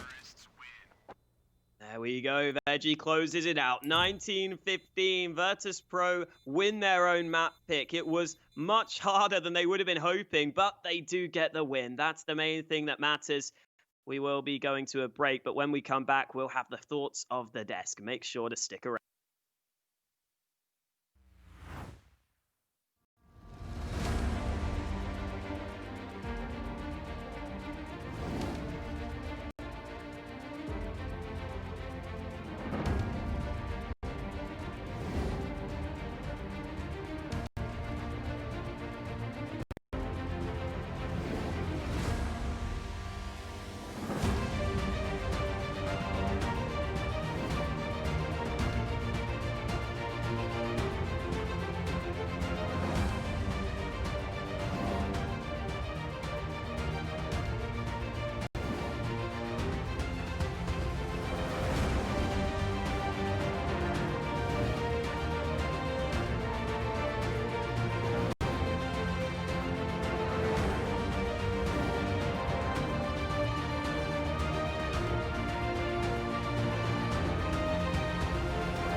Auto Full, official partner of Eden Esports.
He's been on fire. He's been on form.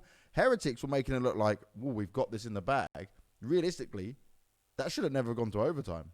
They had plenty of chances, and VP just, well, the plow is still in progress. Oh, absolutely. I mean, a streak of rounds. It was 6 or 7 in a row that they found in order to bring us into the position where they could close it out, but ended up in an overtime. Still, you're not going to be upset with that result. Round as well, right? You're like, like you said, 6 rounds they got. 6 in a row. Just needed 7.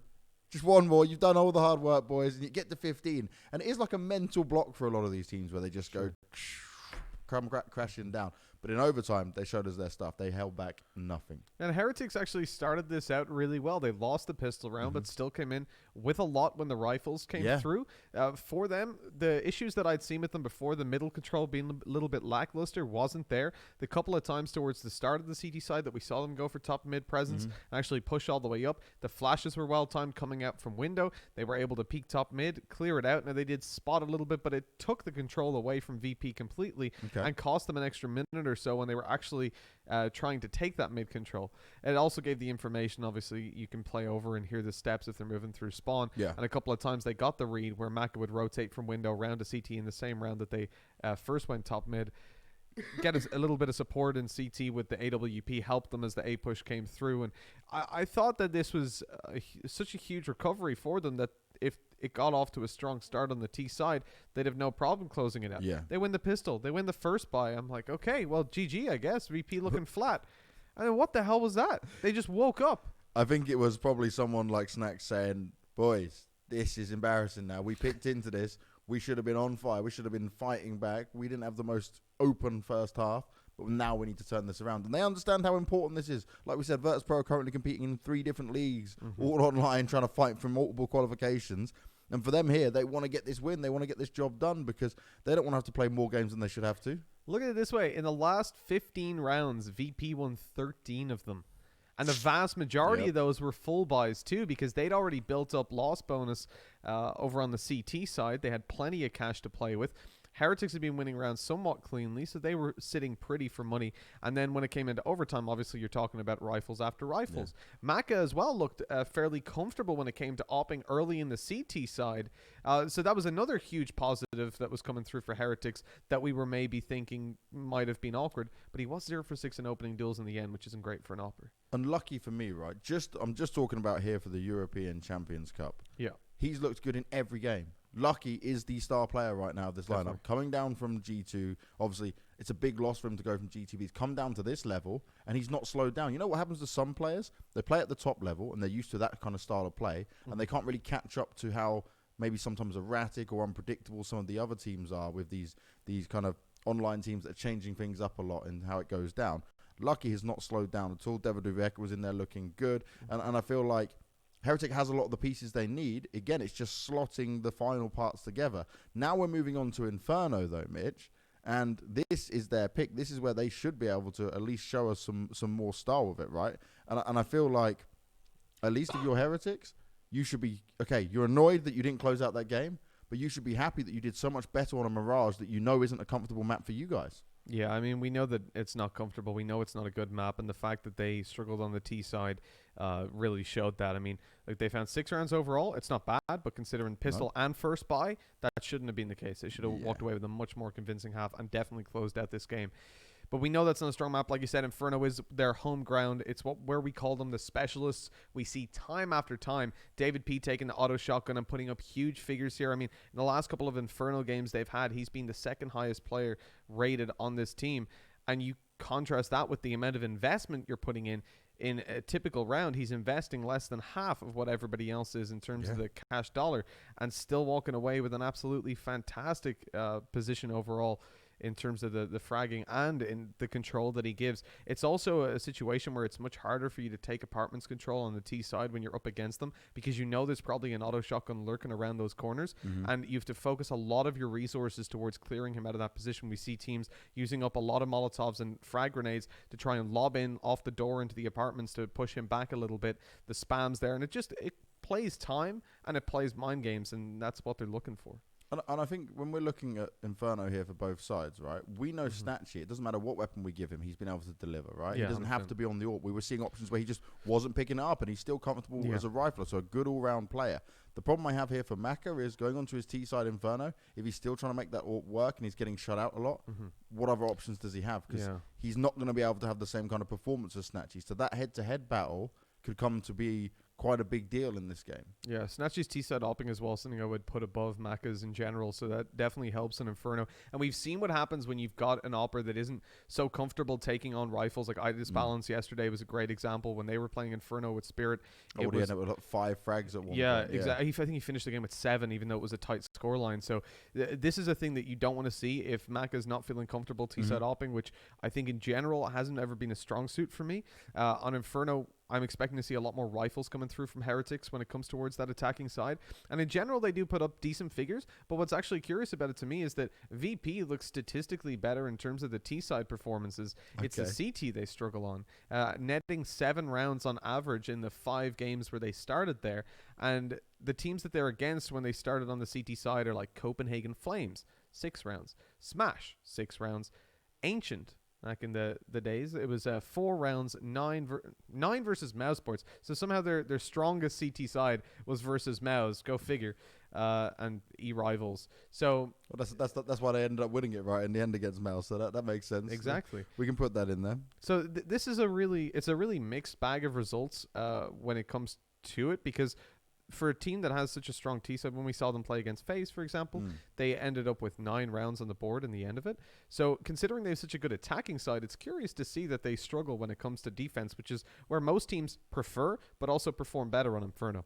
And I think what we're going to see here as well is it comes down to a lot of their CT rounds that was a problem for the likes of Virtus Pro, was the ability to actually keep enough players alive. It was always coming down to like 1v1s or 1v2s, and sometimes they'd win it out, and get the round, but it was always messing up their economy. So the next round, then they'd be like, oh, great, well, we can't really buy into this one. We're going to have to buy into this one. And then already the T's are starting to push onto them. They find themselves getting kind of scrambled around, I believe.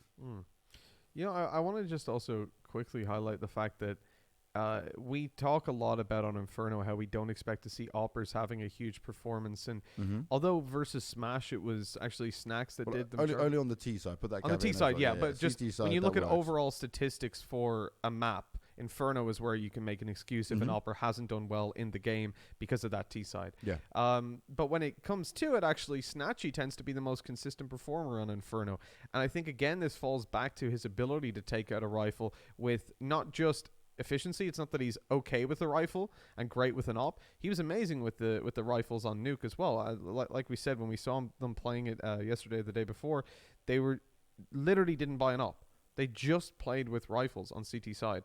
And so that stands to him a million times when you're looking at the Inferno matchup that we've got in front of us. Now, the fact of the matter as well is you look at how that previous map went.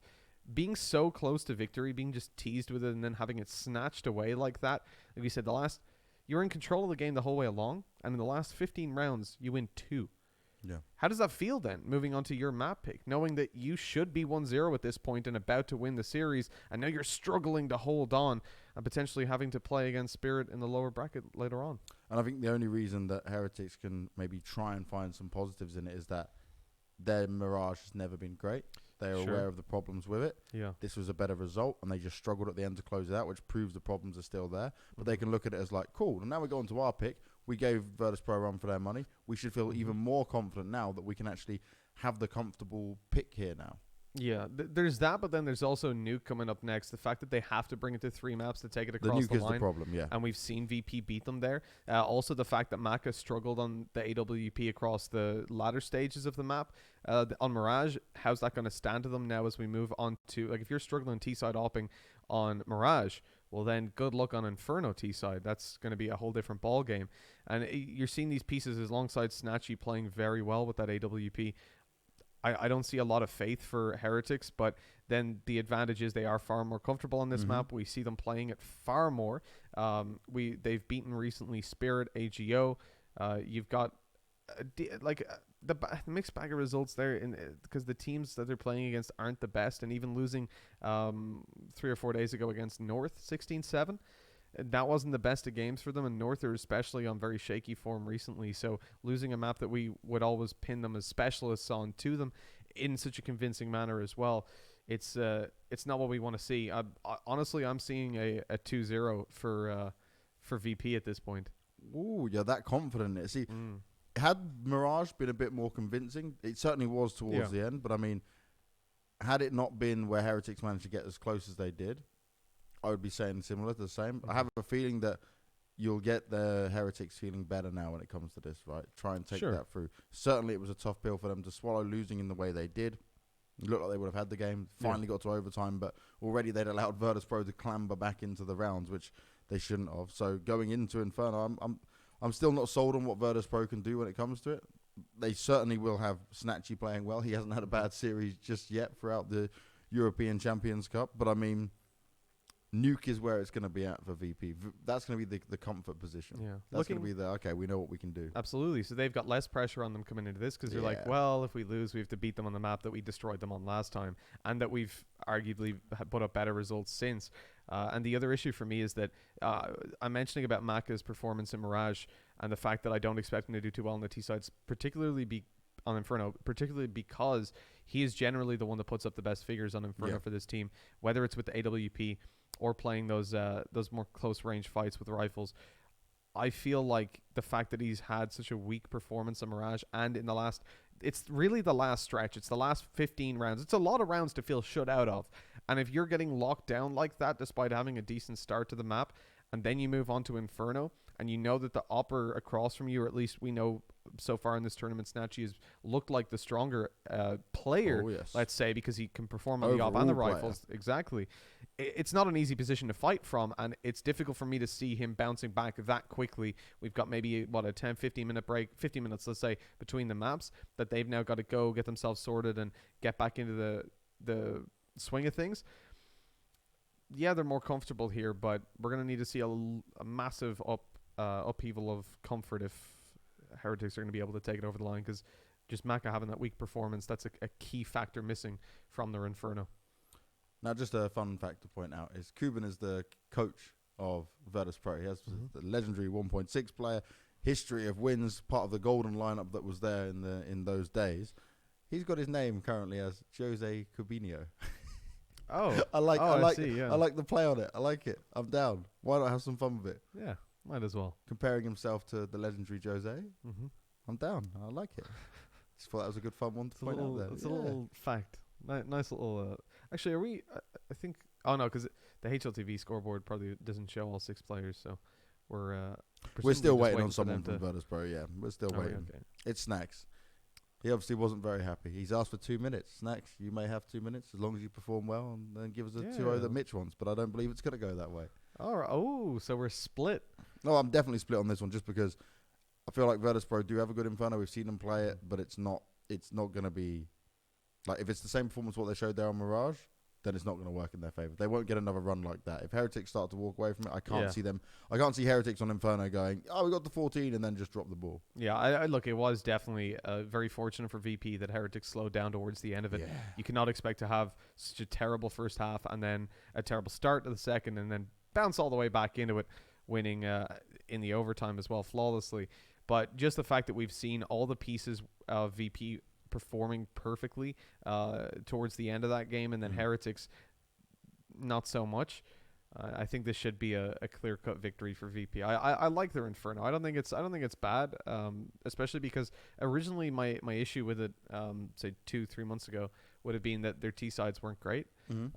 But again, as this team has stuck together and put in more work, they're putting up much better figures. What was it? I said average of 8 rounds on the terrorist side. That's more than enough to take it across the line. And the caliber of teams that they're winning against are far greater. I mean, even exclude FaZe, obviously most recently, because there's still, you can win against a team like that once off, but would it be a consistent basis? We don't know. So let's exclude that. You've got Havu. They're beating Hapaleno, Movistar Riders, Ancient, E-Rivals, Mouse Sports, pretty decent teams. But then they're getting really close series against the likes of Smash. They had a game against the Vanguard a good while back. That wasn't too fantastic for them. And but every time they play Smash, who are also a pretty good Inferno team, it's a very close series. And I think that they've put in enough work over the last couple of months to be able to rival Heretics. And there's so much more on the line here for these teams, right? Because it always comes down to the kind of, okay, how's it going to be on the day? Yeah, absolutely. And how's it going to be right now is what we're going to find out. It's time for Inferno. It's time for us to get into this game. Can Virtus Pro go for the 2-0? Or will Heretics win their map pick and try and get some revenge when we go through to Nuke? Dinko and Hawker are standing by and they're ready to deliver all the action once again. I think I'm going to have to side with you, James. I think this one's definitely going to be a 3-mapper. I feel like Heretics are in a position where they look good on Mirage up until the T side. Inferno, they're going to have that extra little bit of preparation. I think the individuals are firing. If Davidovec has a similar performance as he did on Mirage, I do see Heretics picking up Inferno here. We didn't see too many great things on Virtus Pro yesterday. I feel like they actually looked pretty weak. The only reason they actually won that was because there was a few mistakes from Havu. And I think Heretics are just a little bit better than Havu. So Virtus Pro, they're going to have their work cut out for them here, Alex. Yeah, I think, like you said, if you look at those results yesterday on Inferno, Heretics managed to beat Spirit 16-8, pretty comfortable for them. Whereas, like you said, VP had to go into overtime against Havu. I think Heretics should have the slight edge coming into this one, but this could be another very close map. It definitely could come down to those tight margins that we know can definitely be massive in these sorts of games when these maps come so close. Yeah, definitely. And there was the fact of, well, Heretics are dominating Mirage up until second half where they only won 2 runs. That's never great for your mentality moving forward, but we'll see if they've got that mental fortitude to pull it back here on Inferno and send us to that third map, which will be Nuke, which will be a bloodbath between these two teams. I think both teams are pretty good on the map, and Nuke could certainly be a very interesting decider. We've casted Heretics a few times on Nuke, and well, with Heretics, we've casted quite a few overtimes on Nuke, so we know they can always have close games on that one. But they'll be hoping they don't.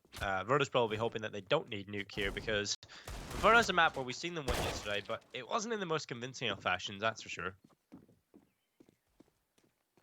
Yeah, and again, Snatchy has still been their best performer, I think, throughout this tournament. He did play well on Inferno yesterday, but that was the one map where, you know, it went to overtime and he still wasn't quite able to get the 30 kills that he got on the other maps. So I think it does limit him slightly, especially as Mitch was saying, when you go on the T side, you can't really have as much impact with the AWP a lot of the time. But here we go. Virtus Pro heading into the CT side to start this one off. Heretics with the T side start.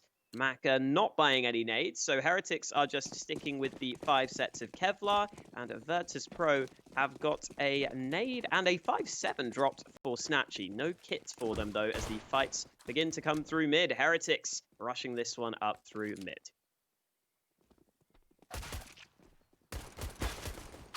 Mihu under pressure, looking to try and land some headshots, doesn't land anything, and in fact, he's lucky to get away with his life there. Heretics are going to start pushing through CT spawn. 3 players in there with 1 coming up through Banana. It's a 2-pronged approach, and we'll see if Heretics can make it work. Snacks in towards Ruins, has Snatchy backing him up from the back of the bomb site in New Box. But Heretics, they still got plenty of time to play with. They just want to get in towards this B bomb site.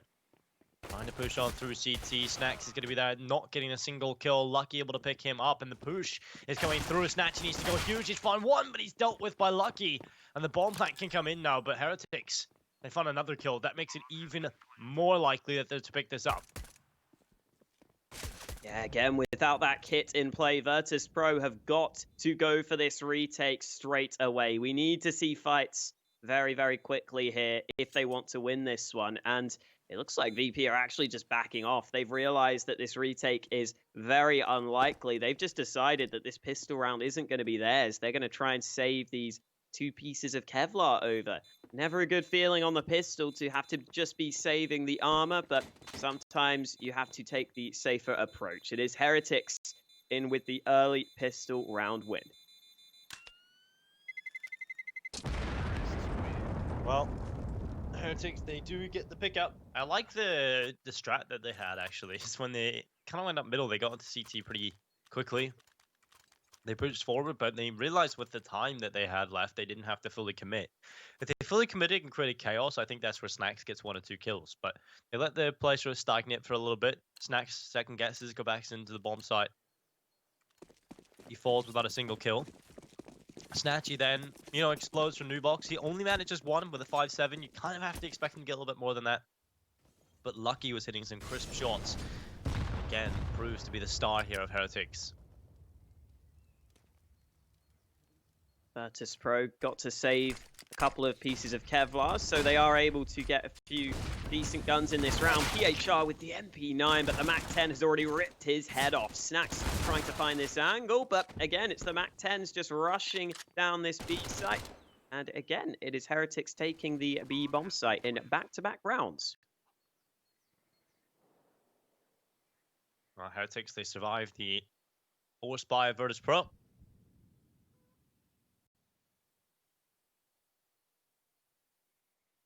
Reggie, Snatchy, and Mihu in a 3v4 here. Heretics are about to find themselves in the lead by 2. Virtus Pro wanting to save what they can. I mean, 3 sets of Kevlar, upgrade pistols, and utility isn't too bad to save on over.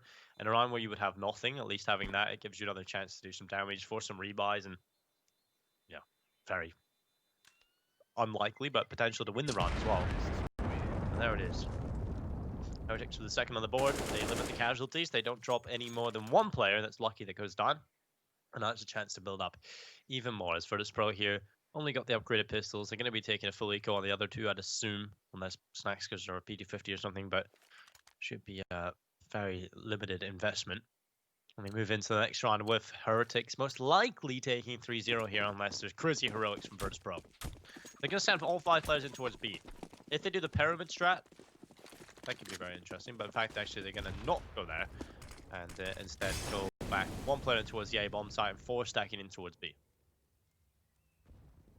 Yeah, Mihu's the man with a bit of extra money who maybe could have dropped some pistols, but I think he's just saving to make sure he can drop Snatchy the AWP so that they can get a great buy into the next one. And sadly for Virtus Pro, the one round where they leave the A site open is going to be the round where Heretics just rush onto A, take the site for free. Might be worth saving the Kevlar and helmet on some of these VP players. They also have some nades, which, again, could be worth saving. You definitely want to get that full utility on Inferno. You always want to have those mollies onto Banana to try and control that position. So, again, could be worth saving, especially as it is only the Mach 10 of Devodivec trying to hunt them. But Mihu lands a nice shot, doing a bit of damage at the end there. And Heretics are trying to hunt down some of these kills. They're also pushing up Banana.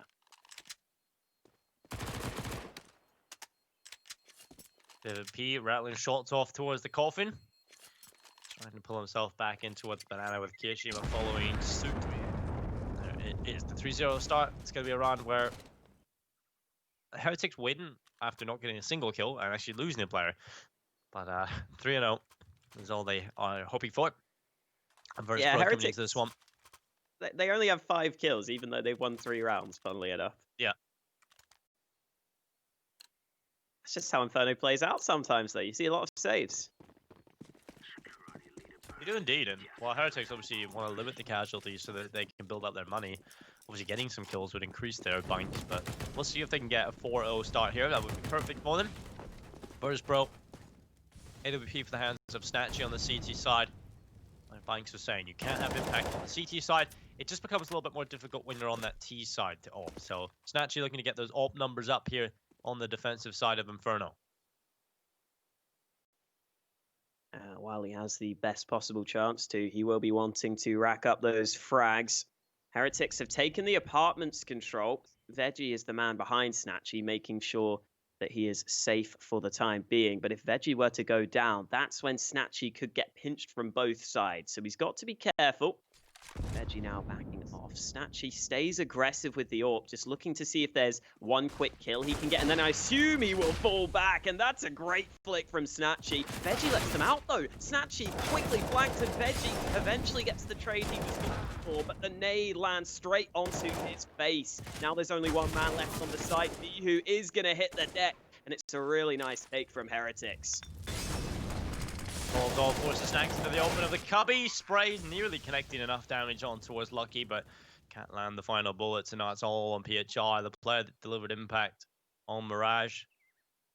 Has to pull off 1v3 here, and no kit, no utility. Well, he has got utility, 1 smoke, but no kit makes it virtually impossible, so he'll sit for an exit. It's going to be a 4-0 lead here from Heretics. A great start coming into Inferno. And this is something they need, right? They can't come into this after dominating Mirage, only getting 2 and losing the map in the end in overtime. You can't come into this with a negative mindset. And if they got off to a poor start, then that probably would have ended up being in a sort of that negative mindset. So now that they've got off to a really hot start, 4-0 up already, this is the best case scenario for Heretics, especially on their T side. Mitch said they averaged something like 8 runs on the T side per game. That's not bad at all. You can win that for sure off the back of those. And actually, something he always brings up is the fact that David P always picks up the XM shotgun.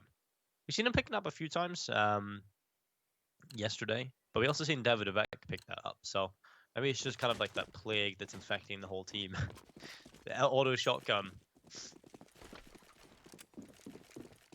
Yeah, slowly but surely. Heretics picking that up, but not on the T side, I don't think. One of the Heretics players did die to the bomb at the end there, but it shouldn't matter all that much because they're winning these rounds quite convincingly. They've been building up their money. I think in that last round, though, Snatchy will be a little frustrated that his teammates didn't hold the apartments for him. The trades went okay for Virtus Pro, but Snatchy getting dealt with so quickly, not being able to have as much impact with York must have been a bit frustrating. And in this round, the pistols are already beginning to fall. Snatchy holding back, hoping he can find a good fight, but there's the kill from Kiyoshima. The A site taken with ease.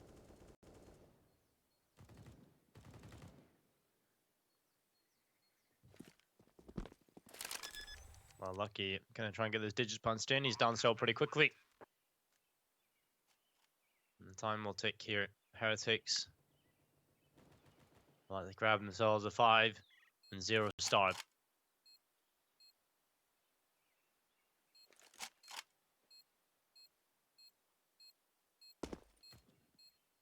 Snacks PHR locked out completely. The French and Belgians continue to push forward. And they're winning these rounds convincingly, right? That's the thing. They're winning them with all 5 players stay alive, 4 players stay alive here and there. And that will allow their money to really build. You see how many players have actually got really solid cash. They'll be even in more after the bomb explodes here. See it increasing up to 11k for Lucky, 10k for Maka, 7k average for the rest here.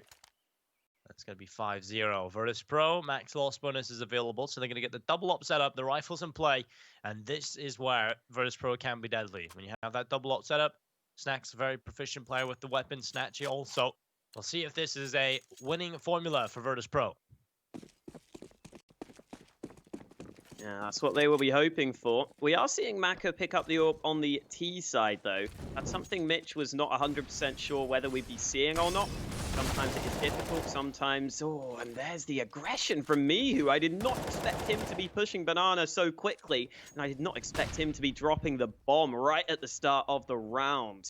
Heretics looking to see if they can get that one back, but Maka tried to move through the smoke, tried to recover the bomb alone, and that does not work out for him. A couple of easy kills for Virtus Pro.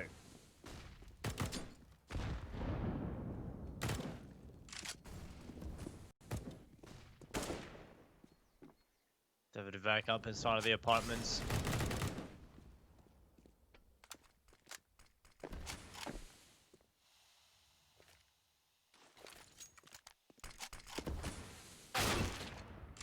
Kill from Snatchy. Wallbang coming in. Davidovec, the last remaining player, and Virtus Pro certainly looking like it's going to be easy for them. If Veggie finds a kill here, it's a team ace, so that's a perfect way to stand up. Davidovec will drop him though, and the kill comes in from Mihu. A great dominant round from Virtus Pro. They only lose the one player, and it's inconsequential. So we move into this next round. Heretics, no problems in the money front.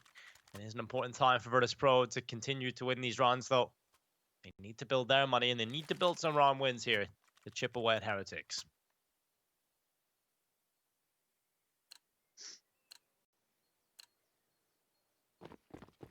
Well, this double up setup is looking to find more success. I feel like that last round was just Heretics making those early mistakes, though. Don't know if VP can necessarily rely on that, and they get aggressive this time. I like this switch up. Veggie is trying to flank, and Heretics are completely clueless. Veggie lines them up, 2 quick kills, make it a third. Veggie shutting them down on Banana, and Virtus Pro are now starting to show some more signs of confidence, and that's what we want to see. Davidovec into the 1v5. Drops off the bridge. Shot coming in from Snatchy. All rattled down in towards second middle. And will be a kill coming in from Snacks. So 5-2. That's the type of round you want to win if you're Virtus Pro. 5 staying alive, making it look easy. And Heretics, well, that exponentially growth. Money, it's gone.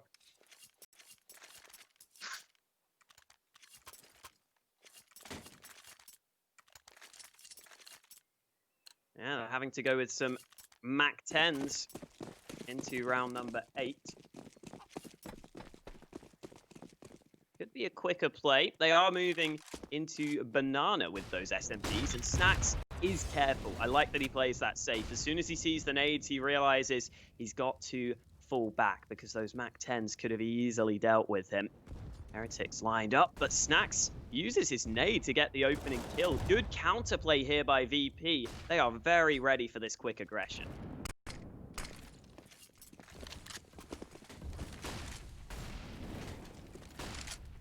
Flash around the corner. Molotov ready. The Mud's off the wall and going towards the back of first oranges. Burns away if there's a player in there, but it's going to be Snacks holding a great angle in towards the B-bomb site, waiting for a player to come in towards his crosshair. Smokes up. Snacks still waiting patiently, but he's going to have to go back further into the bomb site. Mihu goes aggressive and will fall. Maka was ready for it. He's going to continue to push forward as well here. PHR just hiding in the second oranges has the backup of Snacks as he peeks into the open. He doesn't need the help. He's got the kill himself, and Diva P and Davidovec are going to just be picked apart here. Davidovec on 17 HP has been spotted. You know exactly where he is. He'll do his best to work and actually find that player in towards Speedway. So 1v3 now for Davidovec. So it is winnable, just very difficult on 17 HP. Doesn't have the bomb either. He's got to hope that his Molotov will force Snacks into the open, PHR into the open, and he can find this kill quickly here onto him. But he's going to be peeked from Snacks. The pistol comes through, and it is another run on the board for Virtus Pro. And they do keep 3 players alive this time. So 5-3, money building on the CT side. It's built up very, very well indeed. And Heretics starting to see the cracks in their money. So 5-3 here. Heretics, that perfect start is starting to really run away from them. Virtus Pro finding a lot of success here on their CT side in these 3 rounds. Now we're starting to see more impact from Snacks in particular in that last round. He was quite quiet on Mirage, but he can step up on Inferno, then Virtus Pro could be good to take this series 2-0. Snatchy holding mid with his AWP. Snacks has got that secondary AWP over on the other side of the map, and those nades going in, but Snatchy takes the fight, and Maka did not seem ready for that. Snatchy wins the battle of the AWPers early. He gives his team the man advantage, and it really feels like this double AWP setup has been the difference maker for Virtus Pro. As soon as they got these 2 AWPs out, they've started winning rounds. Davidovec pushing forward. He's got a good kill, nearly a lineup onto 2, but Mihu so consistent. Grabbing 2 kills. PHR towards the bottom of Banana. Lucky looking for the pick, but he loses the fight. The AWP of Snacks is doing so much work on the CT side. And this is the type of Snacks we like to see. He's lighting up that scoreboard and finding kill after kill. It's 2 coming his way here in round number 9. As we move into the next one, it's 5-4. Virtus Pro looking to try to even the scoreline. And it's most likely that they will do that because the money here from the T side is not exactly in the greatest position. So Virtus Pro, with the double lot setup, ever since they pulled it out, Alex, it's just been a formula for success. Yeah, and right now, this game is feeling somewhat reminiscent of that Mirage matchup, where Heretics got off to a very good start on their T side. They got quite a few rounds early. They won the first 5 rounds here on Inferno, but then Virtus Pro were able to come back and make sure that Heretics didn't run away with a really good sort of round scoreline on their T side. And it feels like a similar situation here where Heretics got the early round wins. They probably would have been hoping that they could have got 8 or 9 rounds on their T side, but Virtus Pro are starting to make that look less and less likely.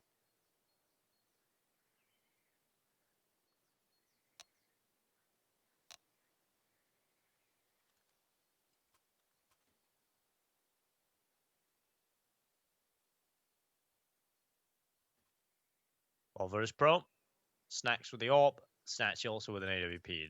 Like I said, crazy stuff, but this is where they could be overrun. These pistols and MAC-10s, if they start to charge in at these AWPs, a little bit of a weakness maybe. They get overrun here. We'll see if they can hold on. Got the AWP on both bomb sites. Lucky's got an AWP of his own here, and he's been pretty proficient with that gun. Utility being used in towards Banana. Snacks looking for this early pick. They haven't been scared VP in these rounds either. They've just been swinging Banana, taking these aim fights and winning them a lot of the time. But this time, they're going to be forced back. They're going to start to hold off a little bit more of a passive angle here. Snacks looking for a pick. They haven't walked around the corner just yet. They're waiting for Snacks to make a mistake because Lucky is posted up.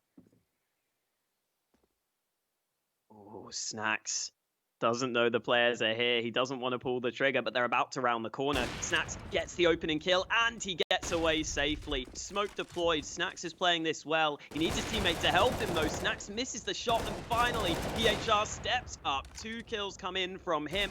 Snacks missed these shots. Finally, Keo punishes him, but PHR remains alive, and he is going to hold the site. Good work from PHR, just to make sure that Snacks stayed safe, even though there were quite a few missed shots in that one. Virtus.pro will be tying up the scoreline.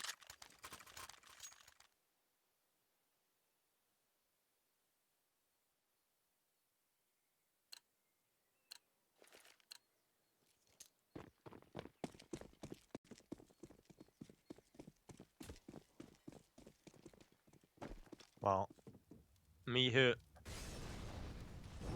with an aid in his hand, will throw it on in towards second middle. Smoke going through, flash by on Banana. Molotov burning away at the top of the barrels. Lucky's going to be dropped to low HP. 44, 45. Snatchy barely alive, actually. Survives on 1 HP. Not for sure he would have dropped there, but Davidovec trying to make his way through Boiler. Mihu holding in towards the cubby at long. Utility being used up from Virtus.pro as they look to try and hold on here. DVP has got himself up close to the left side of brackets, and Mihu's going to be boosted over the top. You can see this is why teams love to throw the deeper smoke, because you can't go for this boost and spot over the top. It's not as easy. The smoke will fade, and at that point, Mihu will throw his smoke to the feet. Here's the footsteps. He gets one somehow there, nearly the lineup on 2 headshots, but Veggie able to trade.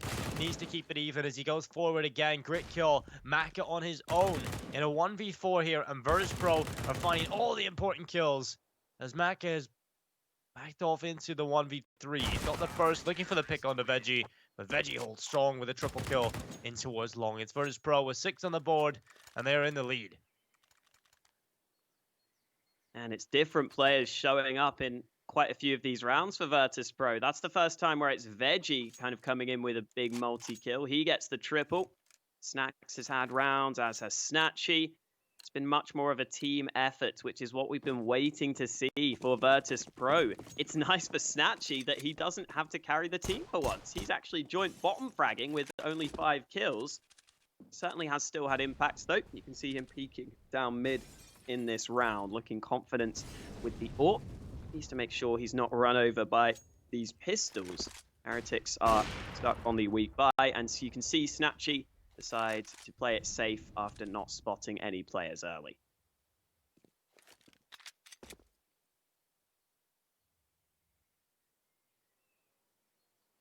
Well, Heretics gonna boost Lucky up on top to see what they can find. He's gonna be the front man here with a CZ. PHR Jiggle peeking from CT, gonna try and pull their attention while Snacks picks off one and heads towards the back of the site. It was the plan, he does get it kill, but he can't fall away. Davidovec is quick on the trade, and PHR, luckily for Virtus.pro, stays alive. So 4v4, even retake here. The Heretics, they've got themselves picked up weapon. They shot David P blinded. Davidovec able to find a follow-up. It's going to be Snatchy pushing forward with the op from the A site, and this is so impactful. The ops are just showing up in a big fight here. Keo needs to get it done, but Snatchy's got him as well. A great retake from Snatchy there on the AWP. That is going to be a successful retake yet again. 7-5. Heretics, though, they get a bomb plant. They'll be relatively happy with that. And they get the money moving into this next round. So Virtus.pro in the driver's seat at the minute. 7 in a row now. Heretics have been struggling. This is the time to change it. Yeah, decently done by Heretics to get onto the B site, to get that bomb planted. But then at the end there, in the 3v3, they had all 3 players positioned in ruins. So they felt like they just needed to swing and take fights, because otherwise they were just going to get crunched in from all angles. So you see them try to start to fight their way out of it. They keep on peeking Snatchy one by one. Snatchy wins every single fight, but this time Maka shuts Snatchy down at the start of the round. The T-side AWP wins that battle, and that's a big kill at the start of this round, because we've been talking about how successful that double AWP setup has been. One of those AWPs is already gone. Well, Spam coming in, Lucky finds the headshot. PHR in a 1v4. Gonna start to back off. This is a really good round from Heretics to win. If they keep 4 alive here, it's a good chance to build that money up. PHR just needs to be the thorn in their side really here and try and do as much damage as possible. Whereas Pro have no money trouble, so he can really start to put the pin on Heretics. He can drop a few players here. David P on 9 HP is hunting on the B bomb side. He's going to go through ruins. PHR just off here on Banana, watching the half wall. Time ticks and PHR waits. David P about to run the back of him. He doesn't see... He spotted his barrel, he has. Okay, so he knows exactly where PHR is. He's just so low that David P needs to just confirm that he gets this kill. He's going to be creeping in towards Banana, and there's the headshot. David P finds it. So, like, PHR didn't think it was even a slight possibility he could be flanked from there. And so Heretics will get 6 on the board while keeping 4 players alive. So the best opportunity here to build that economy up, build the money up, and see that they find a few more here on the T side. Yeah, finally breaking the win streak that Virtus Pro had going. They had won 7 in a row after losing out early. And it really was just Heretics winning fights across the map. It wasn't necessarily anything that felt too kind of repeatable in terms of the tactics. Veggie trying this push down mid, but this time the T's are much more aware of the possibility. Lucky holds his nerve to get that opening kill. Virtus Pro have been able to hold off Banana with these early nades. Snack's blinded, but he sticks around as Maka has the AWP on the other side. Snacks is being left alone on this B site, so he wants to make sure he's holding. And Snatchy, with the AWP on the other side of the map, gets quite an easy kill there. Davidovec tries to swing out wide. They were hoping they could get the trade, but it doesn't come through. And Virtus Pro managed to equalize the numbers.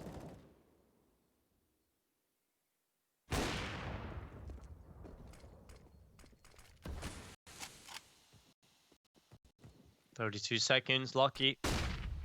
On the back of the smoke, flash goes up in front of his face. Snacks plays in the coffins and goes forward. Lucky's in behind the smoke. Snacks looking to bring some pain, and Lucky luckily backs off at the right time. Smoke about to fade through. It's going to be PHR under pressure as well. Smoke up in his face. Kiyoshima pushes forward as the execute comes in towards B. Heretics looking for the kills here as they push in towards the site. Snacks not dealt with just yet. He's able to find himself a shot. And the bomb planted. It's a 2v3. David P gets another kill. Back to even numbers, and VP are both stuck in CT. They have nades, though. The smoke lands on Banana. That's going to make life a little awkward, but oh no, there's a massive gap in that smoke. Lucky can still play the bomb. David P lands the shot so quickly, and now Snatchy has 2 opposite angles to deal with, and the AWP to try to win the clutch. You can already see him switch it out for the pistol, hoping to win a close-range fight, but Lucky just takes the battle from Banana. All tied up as Heretics start to win a couple more rounds at the end of the half here. But I think whatever happens, this is obviously going to be a very close scoreline at the half. And considering the start that, Heretics had, Virtus Pro have definitely done well to come back into this game, to put up a good amount of rounds on their CT side. And again, for the last round of the half, Virtus Pro go back to that double AWP setup.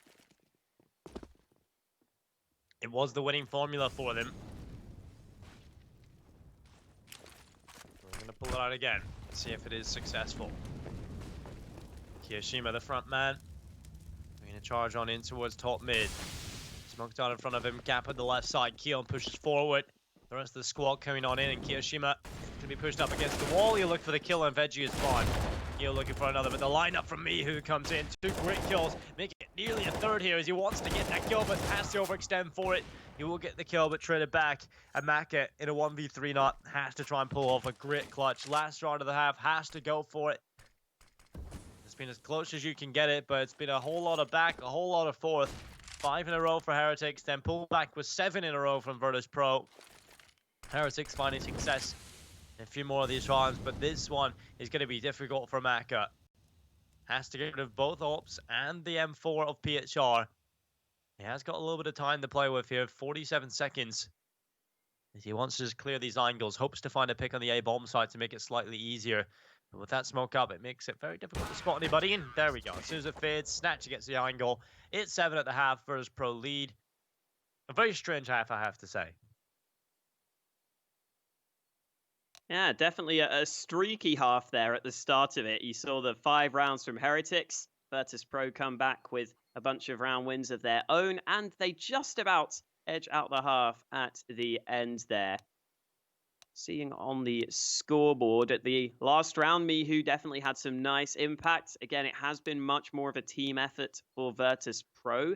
But then over on the Heretics side, Maka, who had a pretty poor game over on Mirage, who couldn't have much impact there, has also struggled here at the start of Inferno. He's only got 4 kills so far. The AWP has been in his hands a couple of times on that T side, but he wasn't really able to put it to use. Maybe now that he's onto the CT side, he'll be able to have more impact as we head into the pistol. No kits for Heretics, just nades for David P. And Virtus Pro have 2 sets of utility of their own.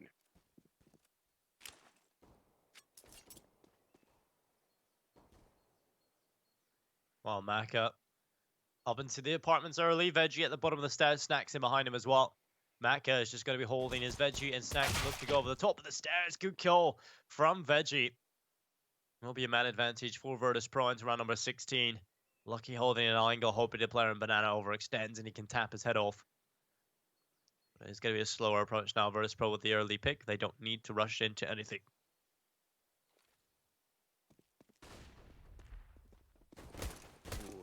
Spots them out, but PHR gets the kill that he was looking for. Virtus Pro extend their advantage. And I think now they can just afford to slow it down, make sure they group up for a push towards one of these bomb sites, because they are currently spread across the map. And you can see Virtus Pro agree with me. They're going to go back to the A bomb site, and they found the opening. Snacks gets the kill onto Devo Duvek, and that should seal the deal here in the second half pistol.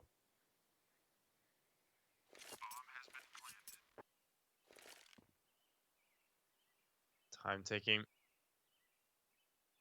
Virtus Pro will get the 9th round on the board here. Inferno looking good for them. They scrape by on Mirage. They don't really care how they do it. They just have to get the wins here. It's just the winners matchup. It's been a tough one for both sides, but Heretics losing out here at the minute. Kishima's going to be dinked up. They're trying to save what they can, but Snatchy doesn't really want to let that happen. He will be dropped by David P. So both players on the CT side should be into the next round here, unless Veggie somehow gets them off, but can't quite get an angle. So there we go. 2 players save on over, but Virtus Pro find the pistol. Now they've got a chance to really start to extend this lead further on the Polish side.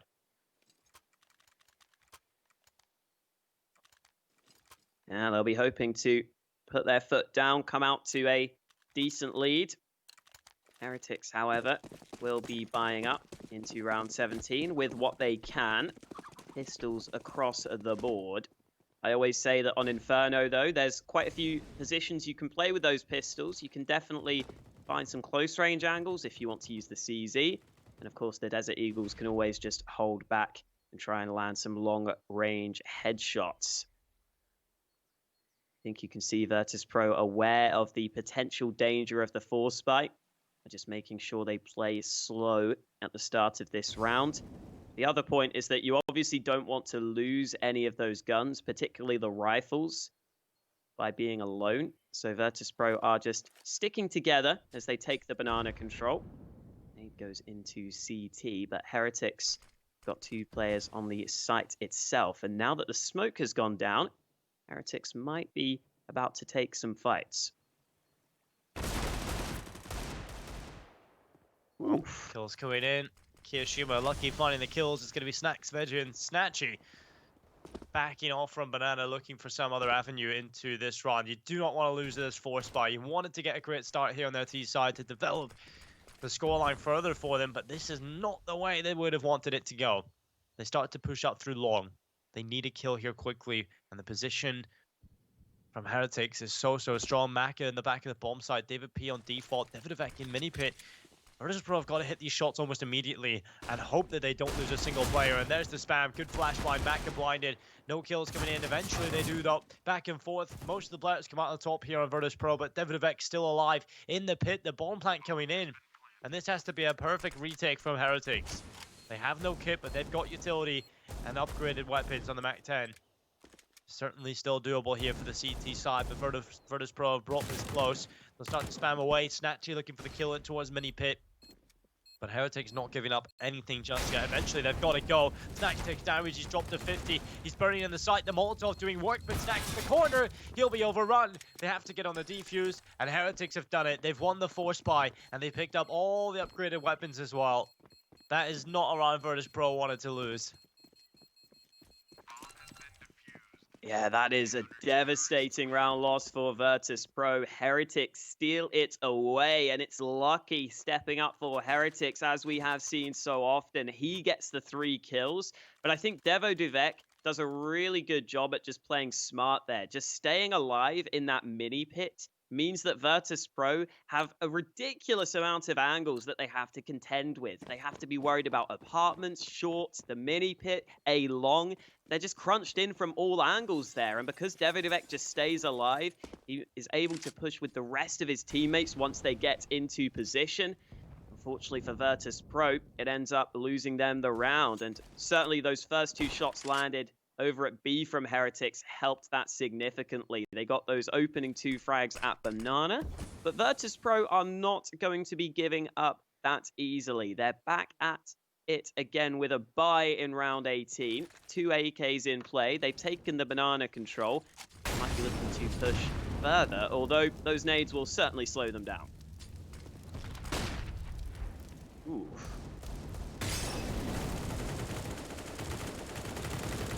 Spray coming in, it's going to be Lucky who gets the frag and looking for a little bit more about Mihu. What is that? Just straight to the smoke. UMP seizing his opportunity, but it's not looking good for Virtus Pro. They've lost members. They're in a man in deficit at this point.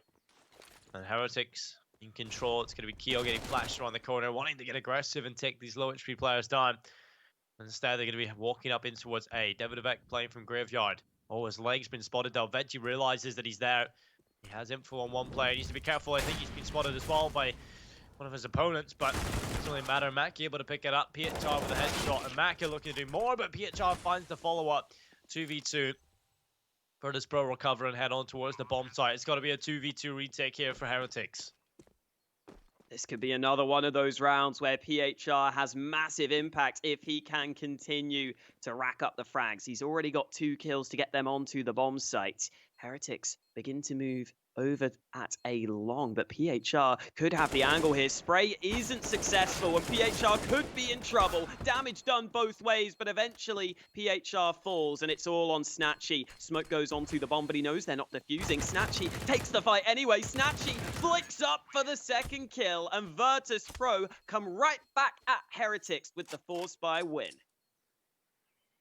Getting that bomb plant in the previous round that they lost just gives them that chance to get those weapons in and the extra utility, and realistically gives them the chance to win the round there. So Virtus Pro, they get double figures, and Heretics, that's an opportunity that they really should have taken. Now they're going to be kicking themselves, because that might just be the round that turns this game around. Even though it is only round number 19, it could be the turning point. Heretics come right back into it, forced by their own again here. If they lose this, Virtus Pro will have an opportunity to extend further in terms of their lead. Virtus Pro going straight in towards the apartments. No one playing close. Instead, Heretics playing further back outside of apps.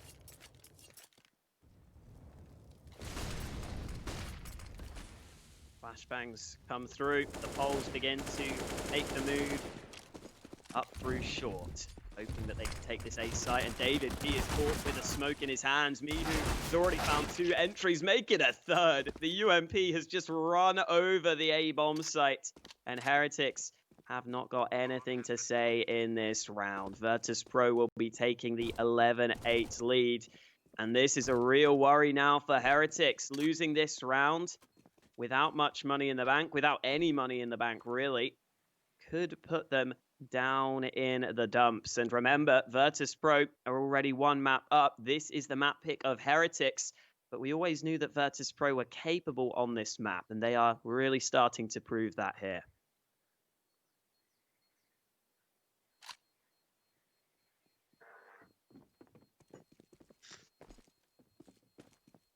Yeah, Virtus Pro look a lot more comfortable here on Inferno than at the start of Mirage, that's for sure. They come back into Mirage and ended it strongly. 11-8 on the board. This is their chance now to develop further. Kiyoshima, the only player with a rifle. Lucky has a deagle and Kevlar as well here, so could be something to be made of this round. A couple of kills coming through would be nice, but these Mac 10s, they're ravenous, and they want these eco kills, Alex. They want the extra cash you get off the back of them.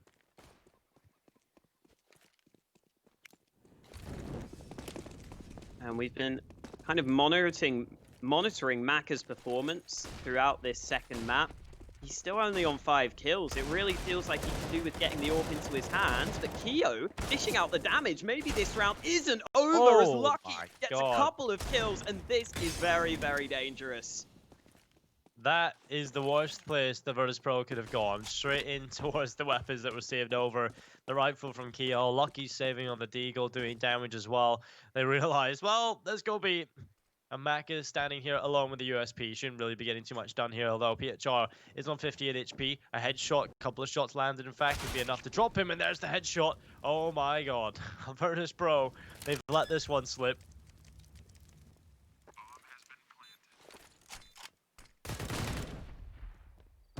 I mean, does Snatchy have any chance here? We'll see. Tapping away, he needed a clinical kill, and it's not really happened. Good shot for the second, but there's Keo arriving right on time with the rifle. I do like that Snatchy at least just commits to the bomb plant, realizing, you know what, we might need this extra money because we're probably losing this round. That's exactly what happens, and whoa, whoa. What was that? Why are you killing the chicken, guys? Got a zoom on the chicken just before it died as well. That's very sad. Like they knew it was going to happen. So we call Waste up. It's going to be 11-9 here. Heretics. An unbelievable round to find. I'm going to be honest. I'm going to say it. Both teams not looking great. It's a battle of who's going to make more mistakes at this point. Who's going to make less mistakes, I should probably say. Molotov goes up towards the top of Boiler. That's going to prevent the peek from Maka. There's down on Banana from PHR. And then 38 seconds left. Lucky chills back with the UMP in behind the smoke. He wants to go up on top of the logs at this point. PHR is there. Gooked up Lucky, able to find that kill. 4v5, man advantage here for Heretics. Do an important run that they need to pick up the good Molotov and spam that comes in with it. That'll be the trade, and it's back into a 4v4, but Snatchy takes significant damage to the smoke on Banana. Decent exchanges for Virtus Pro. However, they are moving into the A-bomb site where Heretics have 3 players ready to try to lock this down. David P could be the first point of contact. Second smoke deployed at A-long, so Virtus Pro will not be moving in anytime soon. And oh my goodness, Veggie gets the shot straight through the smoke. And now Virtus Pro are confident pushing A-long because they got that opening kill.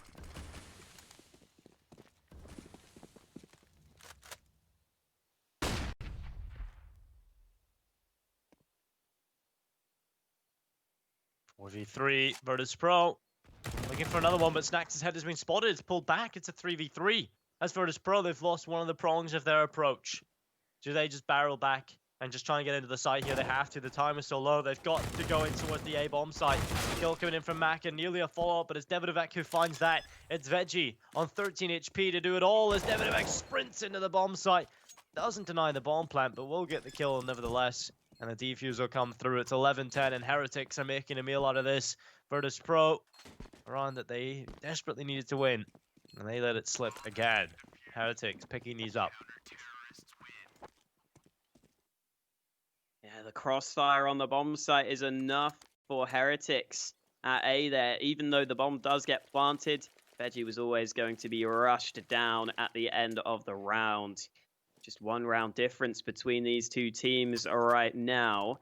And Maka is finally having a bit more impact, getting a couple more kills on the board, and he's got the chance to keep that up here because now he's finally got the AWP in his hands. This is what we've been waiting for. We'll see if his confidence is there. He spots one man at mid, So decides to back away because Virtus.pro have still got a buy of their own, and Snatchy also picks up the AWP on the T side. Even though a couple of players are on weak weapons, Snacks and PHR stuck on the pistols, it's certainly still a capable buy from Virtus.pro.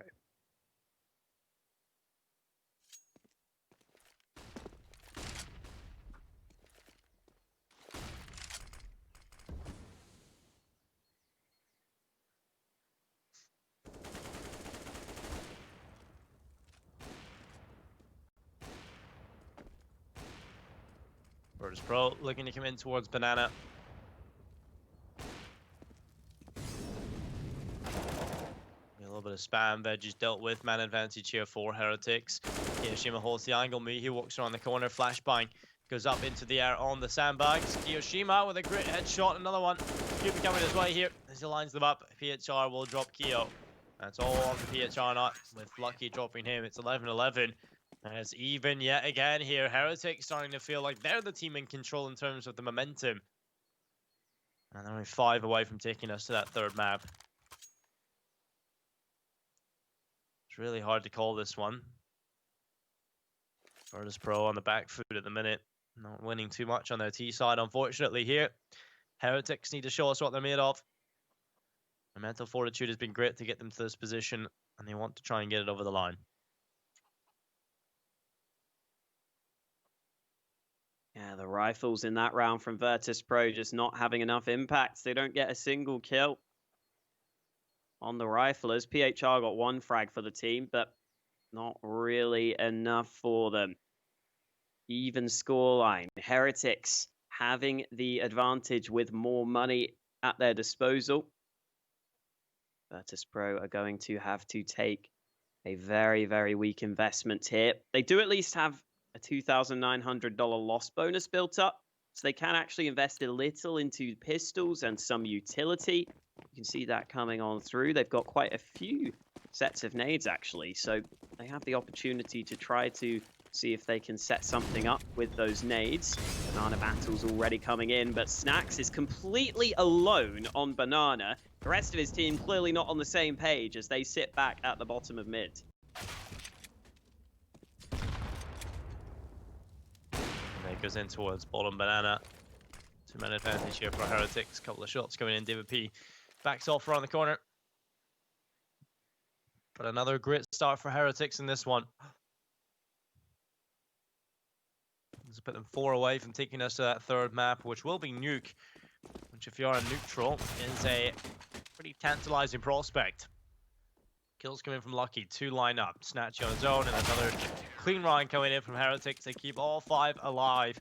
Now they are only 4 away from taking us to that map Nuke. Because here Virtus.pro can fight back. We know they have some tenacity in them. We've seen it yesterday. They scrambled back and managed to make it happen here on Inferno. We'll see if they can do it again here on their T side.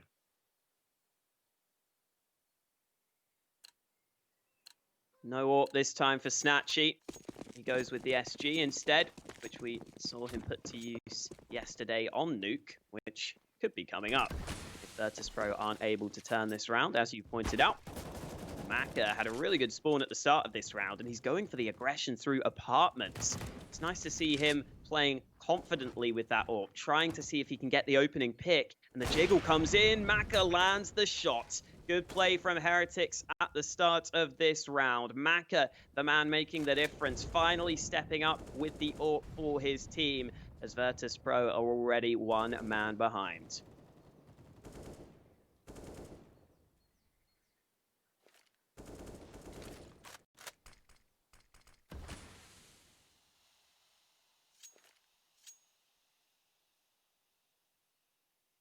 Smoke is in the top middle. Snatchy about to walk on in towards the apartment. Snacks in front of him. Eventually, they've got to go here. Lucky's going to hold off the top of the half wall. 2 players coming in towards him. A bit of an off angle. Easy to deal with, though. Once they get the info, Mihu drops him off. So 4v3. Advantage still with the French and the Belgians, as they look to try and hold on for the last 35 seconds. Snatchy about to come on in. Snacks trying to get the trade, but it doesn't really matter. He's not able to do so. 4v2, and Heretics are just locking Virtus Pro out of these rounds. There's absolutely no chance for the Poles, unfortunately. And Mihu has got to do some wonders. One player in towards Library. He's going to take that headshot. Now we're going to cross in towards Long. As Snacks moves up, it's Mihu on the floor, and Snacks with all to do. And he is spotted. The kill comes in, and it's 13-11. Heretics 3 away here, and they're showing no signs of stopping on Inferno. Yeah, they've just turned it up onto their CT side. They've really started to string these rounds together. Virtus Pro falling flat slightly. They have had a couple of situations where it feels like they haven't really been able to push as a team. They've maybe been a little uncoordinated at times. That round where Snacks was just rushing up Banana kind of comes into mind when you think about that. This time, though, Virtus Pro seem to have a call early. That nade might land, though. It does. Snacks and Veggie both taking some damage. Maka is holding top mid with the AWP, so Virtus Pro need to make sure they use their nades wisely. However, it's David P spraying from the back lines. Devudubek also chiming in, and once again, it's an absolute lockdown. Not a single kill this time for Virtus Pro. They only had the pistols, but they would have been hoping to at least do some damage, and nothing of the sort. Heretics are just showing us what they can do on this map. Yeah, having a great time, and this is kind of what we were saying earlier. The fact that they were able to perform so well on Virtus Pro's map pick. This is kind of the line of thought I was going with. The Heretics will be able to perform here in Inferno to a really good extent, and what was looking like a really close affair might just end not so close here. It's 16-11. Virtus Pro won't be too happy with that. See if they can make it happen. Comeback come through. Maka going aggressive on the car. He hasn't been able to pick off a kill, and instead Pietchar getting aggressive, but he's walking in 3 players. Lucky will be the first victim of the AK. Maka going in with a P250, a little bit mental, but it is the trade that's come in. 4v4, Alex. Pretty good time here for the T side. You know, 4v4 generally favors the attacking force, so we'll see if they can manage to get one on the board here, Alex. This could be the start of something special for VP. Yeah, and it feels like VP have generally struggled somewhat to get those trades. So it's kind of nice for them that they get the opening kill this time, and it's Maka who had to trade with that P250 you were talking about. Getting a bit crazy. But yeah, the 4v4 should be good for Virtus Pro. They can start to work across the map. They can start to try information away from Heretics. CTs have remained strong on the B-hold with 2 players here. Keo out in the open. It's an off angle that pays off for him. 2 quick kills on the spray, and he gets the follow-up. Heretics just clean up the round in a matter of seconds, even when it looks like Virtus Pro have got off to a decent start in the round. Heretics completely shut them out, and to be honest, with what we're seeing here, I think Heretics have got to be closing this map out. They're just looking unbeatable right now. Yeah, it's definitely looking like Heretics are going to be the team that just continue this momentum through and send us to Nuke, which is going to be a mouth-watering affair. It's going to be very, very close indeed if we have to go there. Virtus Pro looking to grab 4 more just to get it to overtime. I know they're no strangers to the overtime. We've already seen it today in this match. Match gets 1. Maka trades back. Again, even trades back and forth. It is a 3v3 here. And Virtus Pro, they've got to pick up that bomb and decide where they want to go. There's not a whole lot of utility left. They've got 1 smoke. A couple of flashbangs. Has to be effective. They've got to win these aim fights. Devudubek sits back in the pit. Snacks coming through it. Devudubek rattling shots off, but not the kills just yet. And Virtus Pro, they've got to hold off this banana aggression. It's going to be Keo just walking up middle. He's dealt with, but David P's made his way in towards underpass. And it's going to be the man advantage for Virtus Pro, but Heretics in very strange positions right now. Virtus Pro, got to try and guess this. David P is going to be sitting in underpass, and while they're going to walk over the top of him, he might just get the flank on. They're not aware of his position here. It comes down to patience, whether or not David P makes the right play at the right time. They might just get impatient here. His head's going to be spotted. There it is. The headshot from Veggie. They wait around in bottom middle, and they find David P. It's all on Devudubek. 1v3 to get it over the line for Heretics. Otherwise, Virtus Pro will take themselves a 12th, and there it is. Mihu with a headshot. 15-12 on the board, and they are now 3 away, should I say, from overtime. which is pretty incredible. So let's see if they can get it done. We know they're no stranger to the overtime. We'll see if Virtus Pro can somehow string it together again. Yeah, definitely a strange round in terms of how the positions played out. Mihu was able to push through A long onto the B bomb site, but while that was happening, Heretics pushed down Banana. So the CTs were in mid, cutting off the rotate back from Virtus Pro, but it was good that the Poles were aware of that fact. They slowed it down, they realized they just need to wait it out, make sure that they don't get flanked too easily, and once they got the kill onto David P, it was always going to be a Virtus Pro round.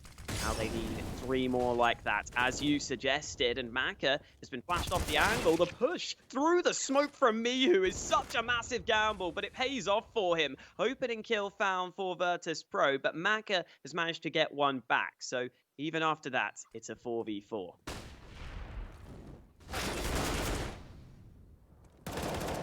Back in. David finds 1 kill. PHR able to find the other. And PHR will be getting that bomb planted. The digits punched in. Keo and Lucky left in a 2v3 here. Virtus Pro, they've got the advantage, but Heretics still stand a chance in recovering this bomb site. They'll start to make their way through. Mihu has the right idea. That they want to walk through that smoke. Mihu will certainly at least pick up 1. Yoshima in Cubby. Mihu moves even further forward. Keo is locked in at this point. Missed shot from Mihu though. Keo still back in the corner. Mihu gets another chance but misses again. Will not miss for a 3rd time though. And it's a cleanup from VP. 13 on the board. 3rd time lucky for Mihu with those AWP shots. Eventually gets the kill he was looking for. And Virtus Pro managed to just rush onto that A bomb site. Again, using the pace to take control, to take those trades, and to take the round win. Heretics have still got money for this round, but if Virtus Pro win this one, that's where Heretics might have issues in their buy for the last round. So this could be everything for Virtus Pro. It could be another overtime, which would be ridiculous. We already saw Mirage head very, very close. Same could be said for Inferno. Snatchy took some early damage there on Banana, but Virtus Pro have doubled back. They are leaning over to the A side of the map. Flash goes over and oh no, David P pulls out the nade at just the wrong time. Veggie in with the opening frag, but there's the trade from Davidovec. Davidovec up in the apartments. Maka underneath Dark. He'll throw the Molotov in towards top middle. Snatchy push forward. Molotov burning him as he tries to back off. Maka able to pick him up.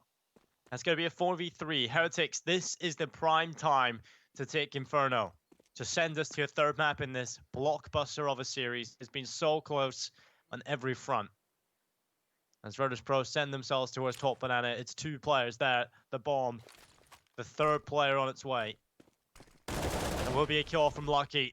This is all on to Snacks and PHR. The 2v4 recovery is needed as they go forward. PHR, the front man, trying to get the kill on towards Kiyoshima. Molotov done as well, and Heretics are playing this well. They're not giving up anything. They're keeping the advantages. Snacks takes damage. He's dropped to 27, and PHR alive as well. Hiroshima swings on the backline, does a little bit of damage on towards PHR, and the kill comes in. A 2v3, the man advantage. Still here for Heretics, but VP fighting on the bomb. It is taking. The post plants are established. Snacks needs to go huge here. He needs a kill onto Lucky. If he doesn't pick this kill up, it's going to be very difficult for PHR to stand a chance. And the nade comes in. Maka able to pick it up. PHR on his own, and he's dealt with as well. Maka clears it up, and it's going to be Heretics taking us to Nuke. 16-13 here on Inferno. 2 close maps, but Nuke is necessary to decide which way this series is going to go. We will have Nuke coming up after the break.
So Full, official partner of Eden Esports.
Heretics do manage to get the job done here on Inferno and take us to a third map, which will be Nuke. But before we start discussing all things Nuke, you got to say, first of all, that you were wrong.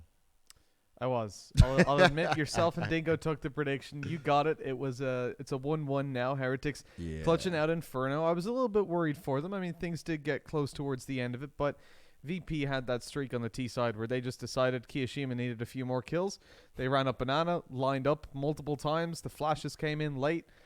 It was a weird T side. They lost a lot of steam, and I think that Heretics are going to be feeling pretty confident now, even despite a close enough scoreline.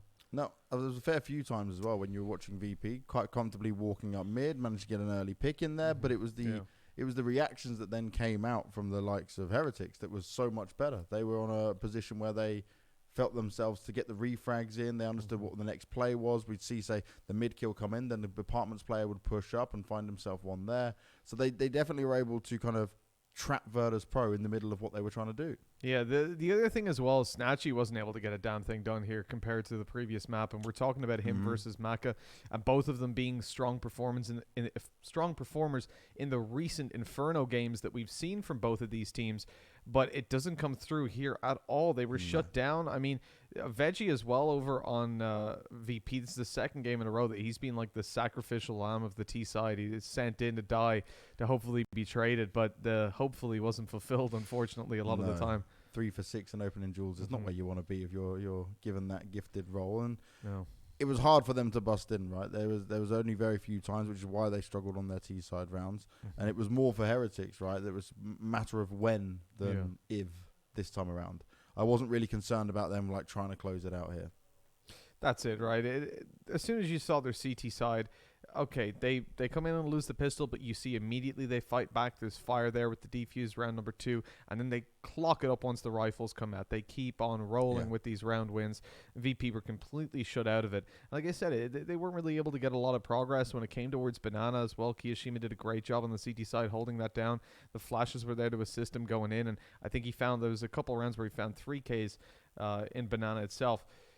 The issue for me now is moving on to the next map, considering the fact that we're looking at a nuke and both oppers had arguably rough times there. In fact, they were both